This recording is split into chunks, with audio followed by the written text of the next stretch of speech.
통일교의 민주당 지원 의혹 수사가 경찰 국가수사본부로 이첩된 가운데 금품수수 의혹이 불거진 전재수 해양수산부 장관은 모두 허위 사실이라며 부인했습니다. 의혹의 발단이 된 윤영호 전 통일교 세계본부장 오후 결심 공판에서 추가 폭로가 이어질지 관심입니다. 쿠팡 유출 사태를 수사하는 경찰이 쿠팡 본사에 대한 압수수색을 이틀째 진행하고 있는 가운데 김민석 국무총리가 쿠팡 유출 문제가 심각한 수준을 넘었다며 위법 사항은 엄정하게 조치하겠다고 강조했습니다. 2026학년도 대학 수학능력시험에서 불거진 영어 불수능 논란의 여파로 오승걸 한국교육과정평가원장이 사임했습니다. 오 원장은 난이도 조절 실패 지적에 대해 무거운 책임감을 통감한다며 사임 의사를 밝혔습니다. 1960, 70년대 활동했던 원로 영화배우 김지미 씨가 향년 85세로 미국에서 별세했습니다. 최근 대상포진에 걸린 뒤 건강이 악화돼 세상을 떠난 거로 알려졌는데 현재 유족과 영화인장을 준비 중입니다. 미 연방대법원의 관세에 대한 판결을 앞두고 트럼프 대통령이 또다시 관세 여론전에 나섰습니다. 연방대법원에서 관세가 위법하다는 결론이 나오면 국가안보에 큰 위협이 될 거라고 주장한 건데 이르면 이번 달 최종 판결이 나올 전망입니다.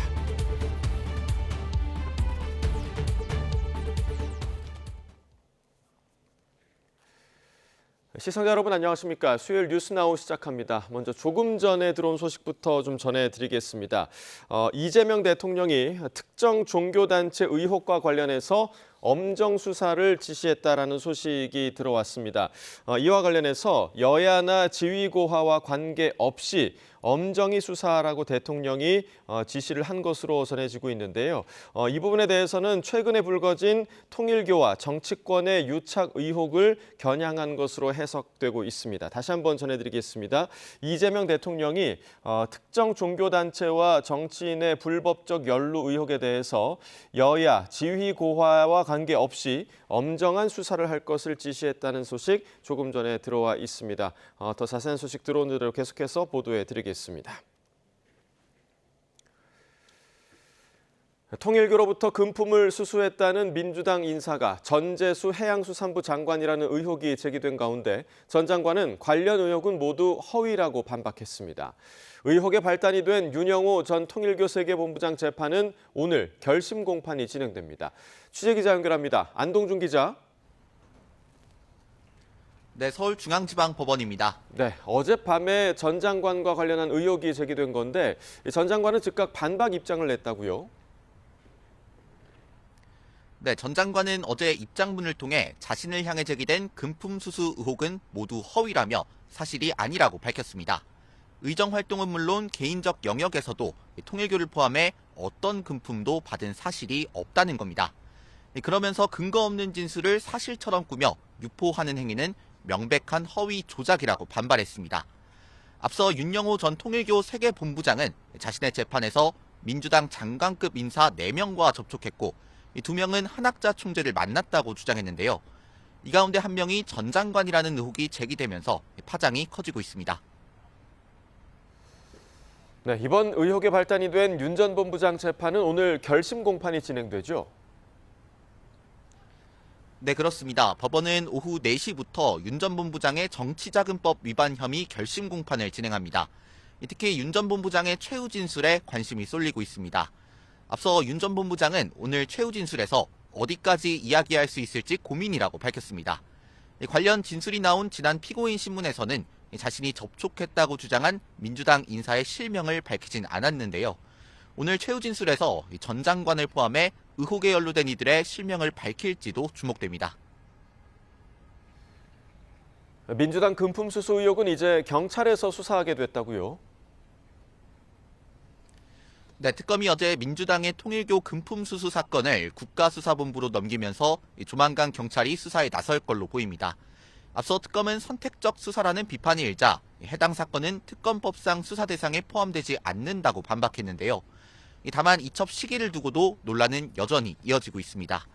특검이 윤 전 본부장에게 해당 진술을 청취한 것이 지난 8월이었는데 논란이 불거진 이후에야 뒤늦게 이첩하는 모양새가 됐기 때문입니다.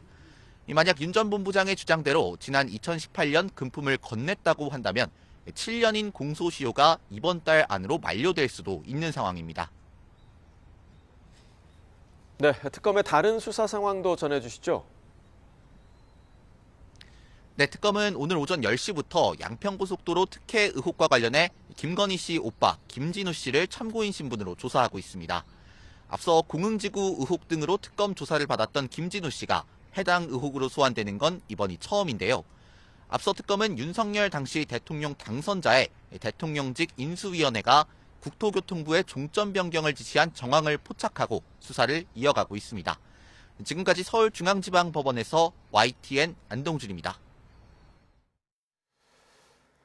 통일교 금품 수수 논란을 둘러싼 정치권의 파장도 커지고 있습니다. 민주당은 오늘 오후 예정된 재판에서 추가 폭로가 나올지 촉각을 곤두세우고 있고 국민의힘은 이재명 대통령의 재판 개입을 주장하고 역공에 나섰습니다.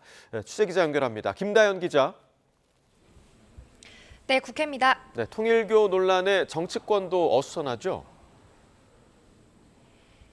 네, 통일교 측이 민주당에도 금품을 건넸다. 또 이를 특검이 알고도 수사에서 누락했다는 게 불거진 의혹의 핵심인데요. 오늘 통일교 윤영호 전 본부장의 재판 최후 진술에서 구체적 정황이나 실명이 추가로 거론될지가 관심입니다. 민주당 지도부는 오늘 최고위원 회의에서 언급을 자제하는 모습이었는데요. 다만 불똥을 의식한 듯 국민의힘과 통일교 간 정교 유착을 엄단해야 한다는 일종의 시선 돌리기용 발언이 나왔습니다. 민주당은 특검이 알고도 덮은 게 아니라 소관이 아니라 다른 수사기관으로 넘긴 거란 입장이고 섣불리 대응하기보다는 사태를 지켜보는 기류가 뚜렷합니다. 돌아다니는 어떤 설, 소문 이런 것만 가지고 당 지도부가 어떤 조치를 할 수가 없는 것은 뭐 상식이고요. 그런 상황을 지켜보겠습니다. 국민의힘은 민중기 특검의 과거 강압 수사 논란과 부적절한 주식 거래 의혹, 또 이번 편파 수사 논란까지 묶어서 역공을 벼르고 있습니다. 양향자 최고위원은 라디오 인터뷰에서 민주당의 제2의 돈봉투 게이트라며 문제는 국민의힘이 아닌 민주당에 있다는 걸 보여주는 계기가 될 거라고 말했습니다. 특히 어제 이재명 대통령의 종교단체 해산 발언은 오늘 관련 재판 입막음을 위한 재판 개입이란 주장도 나왔는데 듣고 오겠습니다. 저 사람들의 말에 신뢰성을 떨어뜨리기 위해서 대통령이 나서서 야 너희들 해산할 수도 있어. 네. 그렇잖아요. 그렇죠. 그럼 이거는 재판에 개입하는 거죠. 네, 이번에는 원내 상황도 알아보겠습니다. 여야는 여전히 내란 전담 재판부를 두고 대치를 이어가고 있죠. 네, 오늘부터 임시국회가 시작됐는데요. 내란 전담 재판부 같은 민감한 쟁점 법안이 내일 본회의에 당장 상정되진 않을 거로 보이지만 민주당의 연내 추진 의사만큼은 확실합니다. 국민 눈높이를 강조한 이재명 대통령 역시 힘을 실어준 거로 알려졌는데요. 당 핵심 관계자는 YTN에 어제 이 대통령과 정청래 대표, 김병기 원내대표가 만나 내란 재판부를 도입은 하되 2심부터 또 법무부의 판사 추천권을 배제하는 방향으로 가자는데 공감대가 모였다고 말했습니다. 정청래 대표는 오늘 지도부 회의에서 내란 전담 재판부와 2차 종합특검 등 가용할 모든 방법을 총동원해 독일이 나치를 척결했듯 내란 세력을 완전 척결하겠다고 말했습니다. 우리도 독일처럼 해야 됩니다. 1단계 사법적 청산 이후 2단계 경제적 청산 그리고 3단계 문화적 청산까지 흔들림 없이 나아가야 합니다. 제1야당인 국민의힘은 내란 전담 재판부뿐만 아니라 법 왜곡죄 신설 등 이른바 8대 악법의 완전한 철회를 주장합니다. 구체적으로는 내란 전담 재판부와 법 왜곡죄 신설, 공수처 수사 범위 확대, 대법관 증원, 4심제 도입 등을 사법 파괴 5대 악법으로 또 정당 현수막 규제와 유튜브 징벌적 손해배상제, 필리버스터 요건 강화를 국민 입틀막 3대 악법으로 규정하고 있습니다. 오늘부터 국회 본관 앞에 천막을 치고 릴레이 농성에 들어갔는데 발언 준비돼 있습니다. 사법부가 파괴되고 민주주의가 무너질 때 마지막 힘은 국민밖에 없습니다. 국민 입틀막 3대 악법도 그래서 반드시 막아내야만 하는 악법입니다. 범진보 진영으로 분류되는 조국혁신당의 노선 변화도 눈에 띕니다. 내란 전담 재판에 제동을 걸었던 조국 대표는 오늘도 회의에서 진짜 친구는 잘못을 지적해야 한다. 쌀을 안 씻으면 돌 씹다 이가 깨진다면서 위헌 요소를 수정해야 한다고 강조했습니다. 지방선거를 앞두고 민주당에 쓴소리를 하면서 독자적인 세력을 구축하려는 전략 아니냐는 분석도 있습니다. 네, 이런 가운데 국민의힘 인효환 의원의 깜짝 발표가 있었죠. 네, 의사 출신인 국민의힘 인효환 의원은 본업으로 돌아가겠다며 오늘 오전 기습적으로 국회의원직 사퇴 기자회견을 열었습니다. 인 의원은 이 자리에서 비상계엄 선포 이후 1년간 이어진 불행한 일들은 미래를 위해 극복해야 할 일이라고 말했습니다. 여기에 오직 진영 논리를 따라가는 정치가 국민을 힘들게 한다고 덧붙이기도 했는데요. 끝없는 여야 대치와 계엄 1년이 지나도 명확한 입장 없이 어수선한 당의 상황을 지적한 거로 보이는데 예상치 못한 돌발 상황에 당 지도부는 뜻을 존중하면서도 난감한 기색이 역력합니다. 비례대표인 인 의원이 사퇴하면 변호사인 이소희 전 세종시 의원이 의원직을 승계할 거로 보입니다. 지금까지 국회에서 YTN 김다연입니다. 오늘 열린 인권의 날 기념식에 안창호 인권위원장의 참석을 두고 진보와 보수단체가 거세게 충돌했습니다. 안창호 위원장은 몇 차례 출입이 막혔고 진보와 보수단체는 여전히 대치 중입니다. 조금 전의 상황 함께 보시겠습니다. 네, 인권의 날 기념식이 열리는 안중근 의사 기념관 입구의 모습을 보고 계십니다. 검은색 중절모를 쓴 안창호 위원장이 지금 입구 앞에서 들어가지 못하는 지금 진보 단체에 둘러싸여서 들어가지 못하는 그런 상황을 함께 보고 계신데요.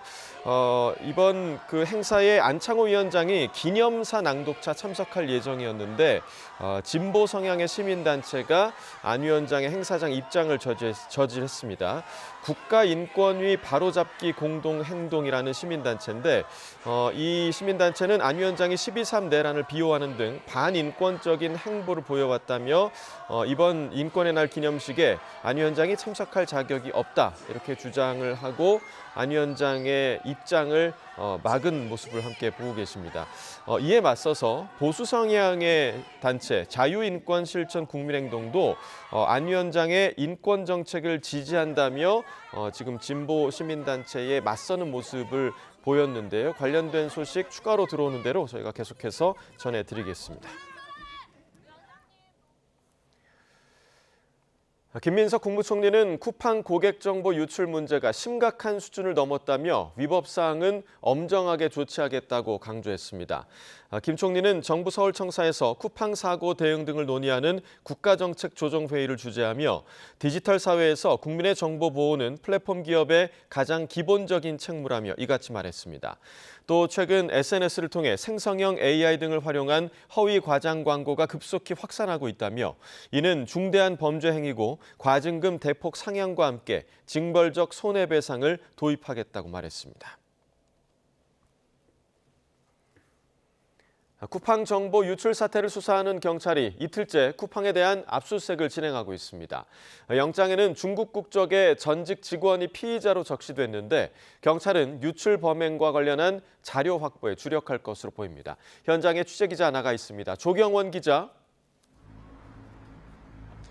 서울 송파구 쿠팡 본사 앞에 나와 있습니다. 네, 오늘 경찰의 강제 수사 언제부터 시작된 겁니까? 서울경찰청 사이버수사과 수사관들은 조금 전인 11시 15분쯤부터 이곳 쿠팡 본사 앞에 모여 오늘로 이틀째 압수수색에 나섰습니다. 어제 수사관 17명이 10시간 넘게 이곳에 대한 압수수색을 벌였는데 필요한 자료가 워낙 방대하다 보니 아직 모두 자료를 확보하진 못한 것으로 파악됐습니다. 앞서 경찰은 이번 강제 수사가 고객 3,370만 명의 정보가 유출된 경위를 정확히 파악하기 위한 필수적 조치라고 강조했습니다. 디지털 증거를 바탕으로 유출자와 함께 유출 원인과 경로 등 전반적인 사실관계를 종합적으로 규명할 방침입니다.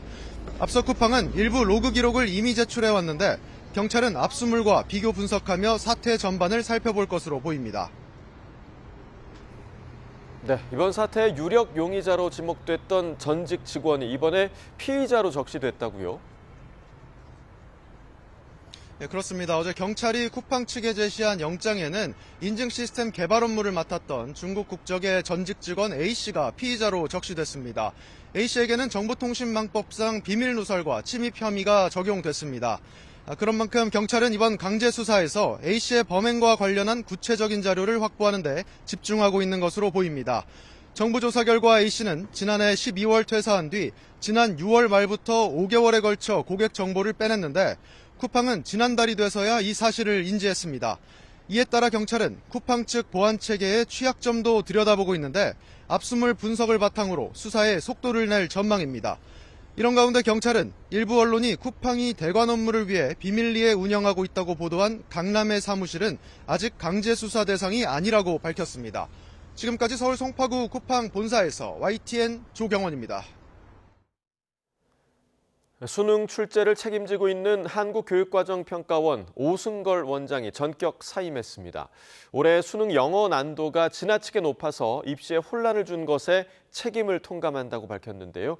취재기자 연결하겠습니다. 염혜연 기자, 불수능이라고 불린 수능 영어 과목 논란이 상당히 컸는데 결국 오 원장이 사임했다고요? 네, 그렇습니다. 오승걸 한국교육과정평가원장이 사임했습니다. 평가원은 출입기자단의 이메일을 통해서 오 원장의 사임 소식을 알렸는데요. 올해 수능 영어 영역이 절대평가 취지에 부합하지 못해 수험생과 학부모에게 심려를 끼치고 입시에 혼란을 야기한 점에 대해 오 원장이 무거운 책임감을 통감하며 오늘 사의를 밝혔다고 전했습니다. 평가원장이 수능 난이도 탓에 사임을 한 건 이번이 처음입니다. 역대 평가원장들은 대부분 출제 문제 오류나 문제 유출 등의 일이 벌어지면서 사퇴를 했습니다. 그만큼 올해 수능 영어는 역대급으로 어려웠고 논란도 컸습니다.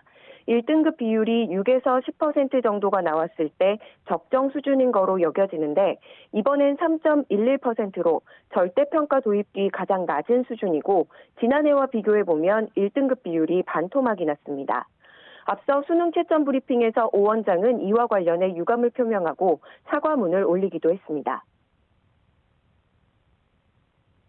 특히 영어의 경우 교육과정의 학습 정도를 평가한다는 절대평가 취지에 맞는 시험 난이도를 목표로 하였으나 당초 취지와 의도에 다소 미치지 못하는 결과가 나왔는데 이에 대해서 유감스럽게 생각합니다. 하지만 평가원 홈페이지에는 구제 대책을 요구하는 글이 끊이지 않는 등 논란이 가라앉지 않았습니다. 6월, 9월 모의평가 수준에 맞춰서 공부를 했는데 갑자기 어렵게 출제되면서 수시 최저 기준을 맞추지 못했다는 항의가 이어졌습니다.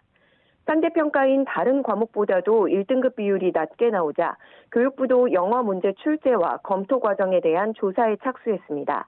어떤 과정에 구멍이 뚫려서 난도 조절에 실패하게 된 것인지를 밝혀서 엄정 대응하고 앞으로 개선해 나가겠다는 겁니다. 다만 일부 학회 등에서 주장하는 영어 상대평가 전환에 대해서 최교진 장관은 평가 방식을 바꾸는 것은 어렵다고 선을 그었습니다. 지금까지 사회부에서 YTN 염혜원입니다. 1960에서 70년대 왕성한 활동으로 한국 영화계 중흥기를 이끌었던 배우 김지미 씨가 별세했습니다. 향년 85세인데요. 취재기자 연결합니다. 김수관 기자, 자세한 소식 전해주시죠. 네, 원로 영화배우 김지미 씨가 향년 85세로 세상을 떠났습니다. 한국영화배우협회는 김 씨가 미국에서 별세했다는 소식을 확인했다고 밝혔습니다. 현재 영화 인장을 준비하기 위해 유족과 논의 중입니다. 아직 빈소는 정해지지 않았습니다. 고인은 1957년 김기영 감독의 황혼열차로 데뷔했습니다. 춘향전, 토지 등 1960년대와 70년대 우리 영화계를 대표하는 톱스타로 이름을 날리며 파나마 국제영화제 여우주연상, 대종상 여우주연상 등을 수상했습니다. 배우로서 연기도 아직 부족했고 완성됐다고 생각을 안 하기 때문에 아직도 처리 안 난 성장 과정에 놓여 있다. 2010년에는 영화인 명예의 전당에 올랐고 2016년 제7회 대중문화예술상에선 은관 문화훈장을 받았습니다. 1980년대 이후엔 지니필름을 창립해 영화 제작자와 기획자로 활동했고 이후 1990년대 영화진흥위원회 위원, 한국영화인협회 이사장 등을 지내며 영화계 어른으로서 역할을 해왔습니다. 지금까지 문화산업부에서 YTN 김승환입니다. 취업자 수가 2달 연속 20만 명 안팎의 증가폭을 유지했습니다. 국가데이터처는 지난달 취업자가 2,904만 6천 명으로 1년 전보다 22만 5천 명 증가했다고 발표했습니다. 연령대별로는 15에서 29세 청년층 취업자가 17만 7천 명 감소했습니다. 청년층 고용률도 44.3%로 1.2%포인트 떨어져 19개월째 하락했습니다. 60세 이상에서는 33만 3천 명, 30대는 7만 6천 명 증가했습니다. 국제은값이 사상 처음으로 온스당 60달러를 돌파했습니다. 블룸버그 통신에 따르면 현지 시간 9일 은 가격은 한때 전날보다 4.5% 상승한 온스당 60.77달러를 기록했습니다. 최근 며칠간 은값 상승세는 미국 중앙은행인 연방준비제도의 기준금리 인하 기대감 때문입니다. 은 가격은 올해 들어 2배 이상 올라 금 가격 상승률을 웃돌고 있습니다. SK하이닉스가 자사주를 미국 증시에 주식 예탁증서 형태로 상장하는 방안 등을 검토합니다. SK하이닉스는 자기 주식을 활용한 미국 증시 상장 등 기업 가치 제고를 위한 다양한 방안을 검토 중이지만 현재까지 확정된 사안은 없다고 공시했습니다. 이번 공시는 SK하이닉스가 자사주 2.4%를 미국 증시에 주식 예탁증서로 상장하는 방안을 추진한다는 보도가 나온 데 따른 겁니다. 전국철도노조와 서울교통공사노조가 연말 총파업을 예고한 가운데 서울시가 비상수송 대책을 추진합니다. 서울시는 시내버스 344개 일반 노선의 출퇴근 집중 배차 시간대를 1시간씩 연장하고 출근길 혼잡 구간을 반복 운행하는 다람쥐 버스와 수도권 주민의 서울 출퇴근길을 돕는 동행버스 운행 시간도 1시간 추가 연장합니다. 서울 지하철의 경우 출근 시간대는 1에서 8호선 100% 정상 운행을, 퇴근 시간대는 1, 3, 4호선을 제외한 나머지를 정상 운행해 전체 운행률 88% 수준을 유지한다는 계획입니다. 파업 디데이를 앞두고 코레일 노사는 오늘 오후부터, 서울 지하철 노사는 내일 오후부터 막판 교섭에 들어갑니다. 전국의 산불 위기경보 주의 단계가 발령 중인 가운데 오늘도 동해안과 남부 내륙으로 산불 위험 지역이 더 확대했습니다. 최근 가을 산불도 증가하고 있는데 전국 단위로 위기경보가 지속하는 건 제도 도입 이후 올해가 2번째라고 합니다. 취재기자 연결해 알아봅니다. 정혜연 기자, 어제에 이어 오늘도 건조한 날씨가 비상인데 어제보다 위험 지역이 더 늘었다고요? 네, 그렇습니다. 어제는 동해안과 일부 남해안으로 위험 단계가 높음 수준이었다면 오늘은 높음 수준의 지역이 해안에서 광주와 대구 등 남부 내륙으로 더 확대한 상태입니다. 특히 현재 가을철 산불 조심 기간이 이어지고 있는 가운데 지난달 12일 이후 지금까지 전국 단위로 위기경보 주의 단계가 발령 중인데요. 가을에 이렇게 전국 단위로 위기경보 주의 수준이 발령된 건 2010년 제도 도입 후에 2017년에 이어서 올해가 2번째입니다. 특히 올해는 가을철 산불 발생 빈도도 지난해와 또 평년보다도 높습니다. 11월 이후 가을 산불 기준 올해 총 49건이 발생했고 이는 지난해보다는 약 2.2배, 또 최근 10년 평균 기준으로는 1.4배가량 많은 수준입니다. 특히 동해안은 건조특보가 10일 이상 지속된 가운데 바람도 다소 강하게 불고 있어서 오늘까지는 산림 주변 불씨 관리에 더 유의를 해주셔야겠습니다. 다만 이 같은 가을 산불의 위험은 내일부터 잠시 주춤할 전망인데요. 우선 내일은 내륙으로 5에서 10mm 정도의 비가 오겠고 단비 효과는 하루에서 이틀 정도 지속할 것으로 보입니다. 이 밖에 강원 산간과 동해안으로는 3에서 10cm가량의 눈이 오겠고요. 주말에도 전국에 또 한 차례 비나 눈이 내릴 전망입니다. 지금까지 과학기상부에서 YTN 정혜연입니다. 토치를 이용해 국회 담벼락에 불을 지른 남성이 경찰의 현행범으로 체포됐습니다. 쌓인 낙엽을 따라가며 수십 미터에 걸쳐 방화 행각을 벌였는데 정치에 대한 불만이 동기로 지목됐습니다. 김철희 기자입니다. 소방대원이 국회 담벼락 주변을 손전등으로 연신 비춰가며 남은 불씨를 쫓습니다. 울타리 가까이 다가서자 불에 타 검게 그을린 낙엽이 선명하게 드러납니다. 한 남성이 국회 산문 근처에서 불을 지르고 있다는 신고가 접수된 건 어제 저녁 8시쯤입니다. 따라가면서 한 100m 정도 구간에서 낙엽을 누가 가면서 태웠어요. 소실 면적이 한 30m 정도 되고요. 30대 남성은 토치를 활용해 방화 행각을 벌인 거로 조사됐는데 정치 상황에 대한 불만이 동기였던 거로 알려졌습니다. 어젯밤 11시 50분쯤에는 서울 신사역 사거리를 달리던 승용차가 버스 전용 차로를 가로질러 주행하려다 광역버스와 부딪혔습니다. 차도 한 10m 정도 밀려간 거예요. 노란불이 이제 거의 끝나가니까 그냥 확 쏜 것 같기도 하고 꽤 세게 박았거든요. 이 사고로 승용차 운전자와 동승자 2명이 다쳐 병원에서 치료를 받았습니다. 버스 승객 수십 명은 30분 넘게 도로 한가운데 갇혔는데 자정 넘어 대체버스가 도착하고 나서야 목적지로 향할 수 있었습니다. 어제 오후 5시쯤에는 중부 내륙 고속도로 여주분기점 부근을 달리던 승용차에서 큰 불이 났습니다. 운전자를 포함한 3명이 모두 밖으로 대피해 다친 사람은 없었는데 전기차 사고는 아닌 거로 파악됐습니다. YTN 김철입니다. 어제 저녁 국회 담벼락에 토치로 불을 지른 혐의로 체포된 30대 남성은 군무원인 거로 확인됐습니다. 서울 영등포 경찰서는 이 남성의 신분을 확인한 뒤 군에 신병을 넘겼습니다. 오늘 새벽 2시 20분쯤 충남 논산시 성동면에 있는 농막용 건축물에서 불이 나 30분 만에 꺼졌습니다. 이 불로 30대 외국인 근로자가 화상을 입어 병원으로 옮겨졌고 생명에는 지장이 없는 거로 알려졌습니다. 농막용 건축물과 비닐하우스가 불에 타 소방서 추산 470만 원의 재산 피해가 났습니다.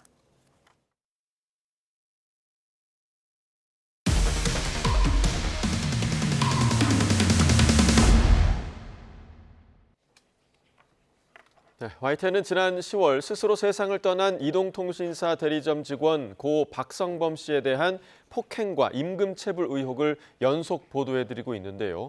YTN 보도 이후 관련 수사에 착수한 경찰은 직원 박 씨에게 상습적으로 상해를 가한 혐의로 대리점 대표 김모 씨에 대한 구속영장을 신청했습니다. 표정우 기자의 단독 보도입니다. 한 남성이 손과 발을 쉼없이 휘두르는데 반대편 남성은 피할 생각조차 하지 못하는 듯 그대로 맞고만 있습니다. 지난 2023년 이동통신사 대리점 대표 김모 씨가 10년 가까이 같이 일한 직원 고 박성범 씨를 때리는 장면입니다. 직원 박 씨는 지난 10월 스스로 세상을 떠났습니다. 나는 또 이렇게 멍들어갖고 엄마는 어디 멍드냐고 엄마 그냥 그러네.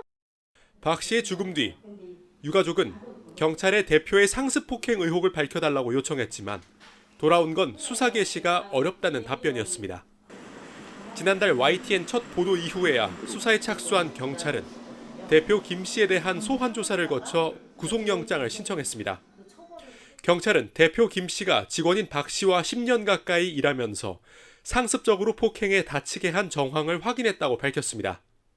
CCTV 영상과 목격자 진술, 생전 박 씨의 안화골절 진단서 등을 바탕으로 최고 형량이 징역 10년 6개월인 상습상해 혐의를 적용했다는 설명입니다. 경찰은 대표 김 씨가 박 씨의 횡령이 원인이라고 주장한 부분이나 매장 CCTV를 삭제한 정황에 대해선 신병 확보 뒤 추가 수사를 벌일 예정이라고 덧붙였습니다.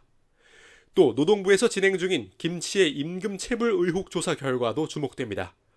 YTN 표정우입니다. 대구에 있는 고등학교에 폭발물을 설치했다는 협박 이메일이 한 달 사이 2번째 들어와 경찰이 수사에 나섰습니다. 어제 저녁 9시 40분쯤 대구 대명동에 있는 고등학교에 폭발물을 설치했다는 메일이 학교 대표 계정으로 들어왔다는 신고가 접수됐습니다. 경찰이 학교를 수색했지만 폭발물은 없었고 학교 측은 오늘 정상적으로 등교를 진행했습니다. 해당 학교에는 앞서 지난달 10일에도 폭발물 설치 협박 메일이 들어왔고 당시에도 수색 끝에 폭발물은 발견되지 않았습니다.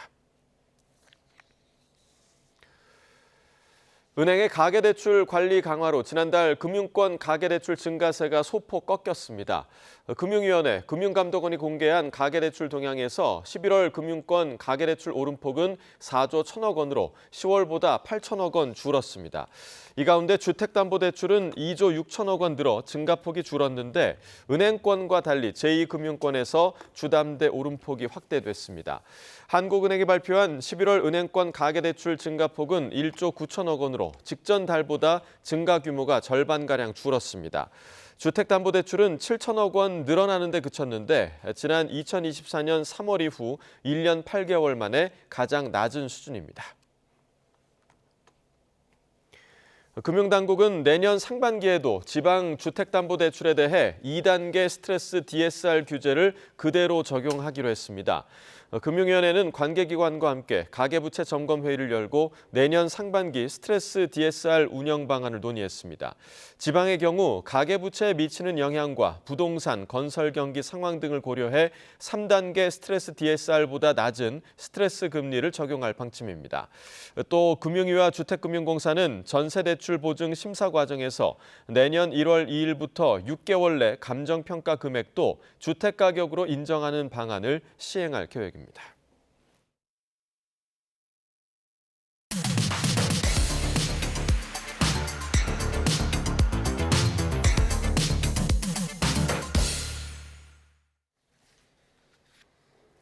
각이 살아있는 정치평론 시사정각 시작합니다. 오늘도 각이선 두 분을 모셨습니다.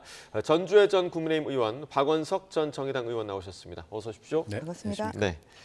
자, 일단 저희가 이제 뉴스 가장 처음에 속보로 전해드렸는데요. 이재명 대통령이 어제에 이어서 또 통일교 의혹을 겨냥한 듯한 지시를 내렸습니다. 어제는 위헌 종교단체 해산을 검토하라 이런 발언을 했었는데 오늘은 여야를 가리지 말고 엄정한 수사를 할 것을 지시를 했습니다. 자, 오늘 대통령이 지시한 부분 좀 어떻게 좀 들으셨습니까? 일단 뭐 통일교발 불법 자금 의혹이 지금 여야 가리지 않고 확대가 되고 있지 않습니까? 예. 그에 대해서 대통령으로서 뭐 원론적인 입장을 밝혔다고 볼 수 있을 것 같고요. 저는 특검이 민주당 의원들에게도 통일교와 금품을 전달한 사실을 확인하고도 지난 몇 개월간 묵혔던 게 결국엔 문제를 확대시키고 있다고 봅니다. 특검에서는 수사 대상이 아니라고 판단을 했다고 하는데 그렇다면 그 즉시 이첩하는 게 저는 이체 맞았다고 보고요. 결과적으로 지금 이제 와서 이첩을 한다고 하니까 공소시효라는 또 다른 법적 문제가 발생을 하잖아요.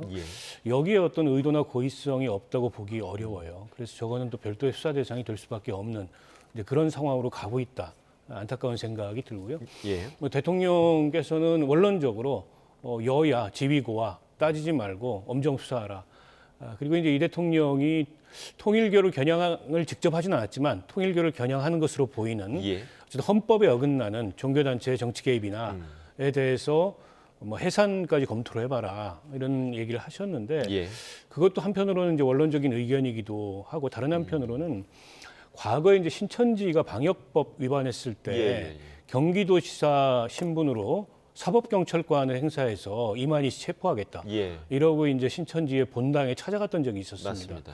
이재명 대통령의 스타일이 있어요. 그런데다가 이런 유사 종교나 혹은 사이비 종교 혹은 뭐 정상적인 종교라고 하더라도 어쨌든 종교의 본래 목적이나 역할을 넘어서서 이렇게 이제 정치에 개입하거나 혹은 종교를 빙자해서 사회에 해를 끼치는 그런 행위를 하는 거에 대해서 엄단해야 된다 이런 인식을 갖고 있는 것으로 보이고요. 그러나 현실은 과거에 이제 서울시가 신천지 방역법 위반에 대해서 법인 해산을 시켰는데 행정소송 가서 다 졌습니다. 그러니까 그거는 이제 엄격한 요건을 필요로 하고요. 위법 행위에 대해서는 그 자체로서 의법 조치되고 처벌을 하면 되는 거지. 그걸 이제 이유로 한 해산은 우리 민법에서 그렇게 폭넓게 허용하는 게 아니라고 알고 있습니다. 그러니까 일본에 그 통일교 해산 사례가 있는데 일본은 별도의 종교법인법이 있고 거기에 해산 요건이 있어요. 그래서 과거에 뭐 엄질리교라든지 이번에 통일교라든지 해산이 된 건데 그거하고 우리 이제 제도적 상황이 다르기 때문에 조금은 뭐 실질적 조치는 좀 신중할 필요가 있지 않을까 싶습니다. 예.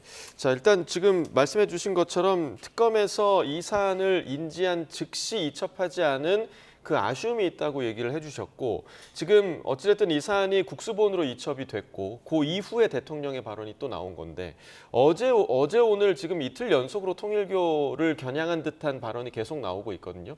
이게 뜻하는 의미는 좀 뭐라고 보십니까? 지금 통일교에 대해서 아마 이야기하시는 것은 또 해산을 계속 운운을 하고 계시는데 아마 이것은 뭐 통일교 관계자들에 대한 입틀막의 그런 의미가 아닌가 이제 이러한 시각이 굉장히 많습니다. 또 통일교가 오히려 괘씸죄에 걸린 거 아니냐 지금 이런 인식도 있기 때문에 이것은 이제 법을 뛰어넘어서 어떠한 정당 어떤 일정한 단체에 대한 해산은 어려운 것이겠죠. 그래서 어제 이제 조원철 법제처장 이야기로도 이것이 정교 분리 위반이라는 그런 헌법상의 위반으로 문제로 가기는 어렵다. 그 민법 38조에 따라서 처리는 할 수 있지만, 근데 그것은 세 가지 요건을 갖춰야 됩니다. 우선 조직적이어야 되고요. 그리고 중대성이 있어야 되겠죠. 그 심각한 그런 위반 사항이 있어야 되는 것이고, 세 번째가 지속성입니다. 이 세 가지 요건을 갖췄을 때 어떤 그런 법인에 대한 주무관청의 취소는 가능하다 이 정도입니다. 그런데 대통령께서 이야기하시는 것은 그것을 뛰어넘어서 어떤 그런 강제 사안을 의미하는 좀 그러한 뉘앙스로도 들리는 발언을 하고 있기 때문에 그러한 면에서 이재명 대통령도 변호사 활동도 하셨고 법조인 출신이신데 이런 법리를 뛰어넘는 법을 뛰어넘는 이러한 언급을 계속해서 한다는 것은 그 오히려 그 말을 듣는 사람으로 하여금 오히려 이제 그 어떤 그런 부당한 지시로 들릴 수가 있는 것이고 어떻게 보면 직권남용으로 들릴 수 있는 소지가 있기 때문에 오히려 그 법과 원칙에 따라서 이 사안을 해결하면 된다. 저는 우선 그런 말씀을 드립니다. 그리고 오늘 아까 여야를 불문하고 엄정 수사를 하라고 말씀하신 건 너무 때가 늦은 거죠. 지금 이 윤영호 전 본부장의 이 말을 특검에서 인지한 것이 여름입니다. 8월입니다. 그런데 지금 넉 달 지나서 언론에서 좀 보도가 되니까 그제서야 부랴부랴 사건 번호를 부여해서 국수본으로 좀 이첩을 했는데 2018년에 돈을 줬다는 그런 부분은 7년에 좀 공소시효가 얼마 남지 않은 기간이다. 지금 이런 언론 보도가 따르고 있지 않습니까? 이런 상황에서 대통령이 엄정 수사를 지시하기보다는 오히려 이런 사건을 인지하고서도 그동안 뭉갠 오히려 저는 특검에 대한 질책이 오히려 따랐다고 하면 이재명 대통령의 이러한 말이 진정성이 느껴질 수가 있는 건데요. 그러한 질책은 없고 엄정하게 수사라는 것은 지금 공소시효가 다 만료돼 가는데 뭘 수사를 더 하겠습니까? 그리고 국수본이 제대로 수사할까? 국민들은 그렇게 생각하지 않습니다. 그래서 이 부분에 대해서 지금 여론이 굉장히 안 좋게 돌아가는 상황이다 보니 오늘 그런 말씀을 또 꺼내신 거 아닌가 하는 개인적 추측도 듭니다만 이 말이 진정성으로 들리고 또한 이것이 작동하기 위해서는 정말 새로운 특검을 만들어서 이 부분에 대한 오히려 수사를 덮은 부분에 대한 특검이랄지 아니면 또 여당 그 정치인들이나 관련자들에 대한 그런 즉각적인 수사가 반드시 이루어져야 될 것으로 생각합니다. 그러니까 대통령이 오히려 늦게 이첩을 한 특검을 질책을 했어야 한다라고 지적을 해주셨는데, 자 이재명 대통령이 어제 했던 발언 그리고 그에 대해서 조원철 법제처장이 했던 발언 그리고 야당의 반응까지 함께 들어보고 이야기 이어가겠습니다. 종교단체 정치 개입하고 그 불법 자금으로 이상한 짓 하고 하는 거 해산 방안 검토하라고 한 거 하셨어요? 민법 38조의 해석 적용 문제이고, 근데 그게 이제 종교 단체가 조직적으로 굉장히 그 심한 정도의 위법 행위를 지속했을 때 해산이 가능합니다. 개인도 범죄를 저지르고 반사회적 행위를 하면 제재가 있는데 당연히 사단법인이든 재단법인이든 법인격 제도 헌법과 법률에 위반되는 지탄받을 행위를 하면 해산시켜야지. 나중에 다시 추가로 확인하겠습니다. 예상에 보고하겠습니다. 네. 통일교가 민주당 쪽 준 돈 불면 죽이겠다. 전 이런 저열한 공개적 협박이라고 생각합니다. 무슨 마피아 영화 찍습니까? 통일교 측 관계자가 재판에서 민주당 측에 준 돈 명단 그 내역을 밝히겠다고 했던 것으로 알고 있습니다. 그런데 바로 전날 대통령이라는 사람이 종교단체 해산 이런 걸 얘기하고 있어요. 저는 이참에 통일교 돈 받고 통일교 금품 받은 썩은 정치인들 진영 관계없이 모두 싹 다 처벌하고 퇴출되어야 한다 이렇게 생각합니다. 네, 그러니까 이제 대통령의 이 발언, 해산과 관련해서 검토를 하라라고 했던 발언이 오늘이 마침 또 윤영호 전 본부장 1심 결심 공판이 있고 이 자리에서 윤 전 본부장이 최후 진술을 하는 그런 시간이 있기 때문에 더 구체적인 내용이 나오지 않을까라는 그런 언론의 주목이 있는데 이 부분에 대한 공개적인 협박이다라고 지금 한동훈 전 대표는 해석을 했거든요. 어떻게 좀 들으셨어요? 뭐 야당에서는 이제 그런 비판을 할 수도 있다고 봅니다. 때문에 대통령이 저런 말씀을 하시는 타이밍이 정무적으로 저런 이제 비판을 부를 수도 있는데 조금은 그 점을 살폈어야 되는 거 아니냐 이런 의견도 있어요. 그러나 뭐 이렇게 단순하고 1차원적으로 이 문제를 접근하고 있다고 생각하지는 않고요. 그리고 어제 처음 발언을 한 거면 뭐 이제 그런 비판이 일견 설득력이 있을지도 모르겠는데 이미 한 주 전에 이미 얘기를 했던 사안이고 그 연장선에서 다시 확인하는 법제처장을 향해서 그런 발언이기 때문에 꼭 그렇게 볼 문제는 아니다. 그리고 이재명 대통령이 제가 과거 신천지 사례도 얘기를 했지만 그에 대해서 조금 이제 엄정한 대처가 필요하다 이런 생각을 원칙적으로 갖고 있는 것 같아요. 이번에 이제 통일교의 이런 정치 개입이라는 게 상당히 조직적이죠. 한학자 그 총재한테 특별 보고서라는 걸 통해서 일일이 정치인들 접촉한 정황이 다 보고가 됐고, 그리고 이제 통일교 교인들이 국민의힘 당원 가입을 해가지고 국민의힘 경선에 조직적으로 개입했고, 때문에 이게 민법의 해산 요건에 해당하지 않는다고 단정하기 어렵습니다. 살펴봐야 돼요. 그런 점에 대해서 대통령이 법제처장을 향해서 다시 한번 점검한 거라고 보고요. 이걸 두고서 무슨 뭐 통일교가 민주당 쪽 돈 받은 거 불면 죽이겠다 이런 얘기라는 거는 제가 보기엔 지극히 1차원적인 비판이고 아니 한동훈 대표가 말미에 얘기했던 이 지휘고와 여하 가리지 말고 싹 다 처벌해서 퇴출시켜야 된다. 오늘 대통령이 하신 말씀하고 뭐가 다릅니까? 여야 가리지 말고 엄정 수사해라. 같은 인식이고 그게 원칙이 돼야 되죠. 지금 민주당 쪽 돈 받은 의원들 관련해서 뭐 일부 실명도 나오고 보도가 나오고 있고 오늘 뭐 그 추가적인 폭로가 있을 수도 있어요. 지켜봐야 되겠습니다. 근데 이게 이제 민주당 쪽만 있는 게 아니에요. 동시에 이제 국민의힘이나 혹은 국민의힘의 전신 정당들의 정치인들에 관한 폭로도 추가적으로 나오고 있어요.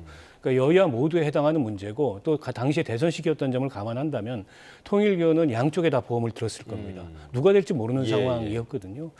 그런 점을 감안했을 때 차제에 이런 그 통일교라는 이 특정 종교 단체의 말하자면 어두운 그런 정치 개입의 시도나 혹은 그에 호응한 정치권 일부의 그런 물밑거래나 다 밝혀져야 된다고 봅니다. 윤영호 전 본부장이나 통일교 측에서도 분명히 어제 대통령의 저 발언을 접했을 텐데 오늘 윤 전 본부장의 최후 진술에 영향이 있을 거라고 보십니까? 영향이 아마 있을 수도 있을 것 같습니다만 저는 개인적 생각으로는 통일교는 막바지 궁지에 몰렸기 때문에 그동안에 뭐 민주당 인사에게 준 그런 내용이랄지 뭐 이런 것을 오늘 또 본인에 대한 마지막 재판이 오늘 열리는 날이기 때문에 오늘 형사재판에서 그런 것을 밝힐 수도 있다고 생각합니다. 지금 8월에 이미 특검과의 면담에서 밝힌 것들이 있고 지금 뭐 언론 보도에 따르면 문재인 정부 시절에 또 2명의 그 의원들에게 또 돈을 줬고 또 2022년 또 대선을 앞두고도 또 당시에 민주당 대선 후보였던 이재명 후보 측에도 또 접근을 어프로치라는 뭐 단어를 쓰던데요. 그래서 접근을 하기 위해서 지금 두 갈래로 움직였다. 그러니까 어떤 그런 그 문재인 정부 쪽의 사람이랄지 아니면 또 이재명 캠프 쪽에 있는 사람이랄지 이렇게 두 쪽으로 움직였다. 지금 이런 얘기를 좀 했다는 그런 그 보도가 나오고 있잖아요. 그래서 이제 이런 것에서 오늘 또 실명도 나오고 있습니다만 여당 정치인의 지금 실명도 나오고 있습니다만 지금 이런 것이 오늘 또 윤영호 전 본부장이 법정에서 밝힐 수도 저는 있는 문제라고 생각합니다. 그리고 그런 면에서 국민의힘으로서는 특검이 선택적 수사를 했다. 진짜 그 범죄를 보고도 눈 감았다는 그런 생각을 안 할 수는 없습니다. 왜냐하면 이렇게 몇 가지의 이런 수사 단서가 될 수 있는 이야기를 했죠. 윤영호 본부장의 진술에 따라서 또 권성동 그 전 원내대표는 또 구속도 되고 기소가 됐습니다. 그런데 민주당 인사에게 준 윤 전 본부장의 진술에는 특검이 눈을 감았기 때문에 그래서 기소 사실을 보면 국민의힘에 돈을 준 것만 또 후원금을 준 것만 지금 선택적으로 기소가 되어 있는 상황 아니겠습니까? 그리고 또 이재명 대통령이 2023년 4월 그 당대표 시절에 그 민주당 세계 한인민주회의 부의장으로 임명한 인사가 알고 보니 통일교 인사였다. 지금 이러한 보도도 나오고 있기 때문에 과연 민주당은 통일교로부터 자유로운가? 그렇지가 않고 오히려 진술에 따르면 2017년에서 2021년까지는 민주당에 더 가까웠다. 이런 진술도 하고 있고요. 그리고 2022년 그 통일교에서 주관하는 그 서밋 회의에 또 민주당 쪽 그 이재명 후보도 참석시키기 위한 그런 접근을 했다는 그런 정황도 있기 때문에 그러한 면에서 이것이 과연 통일교한테 입을 닫고 있으라고 해서 닫아질 문제는 저는 아니라고 생각합니다.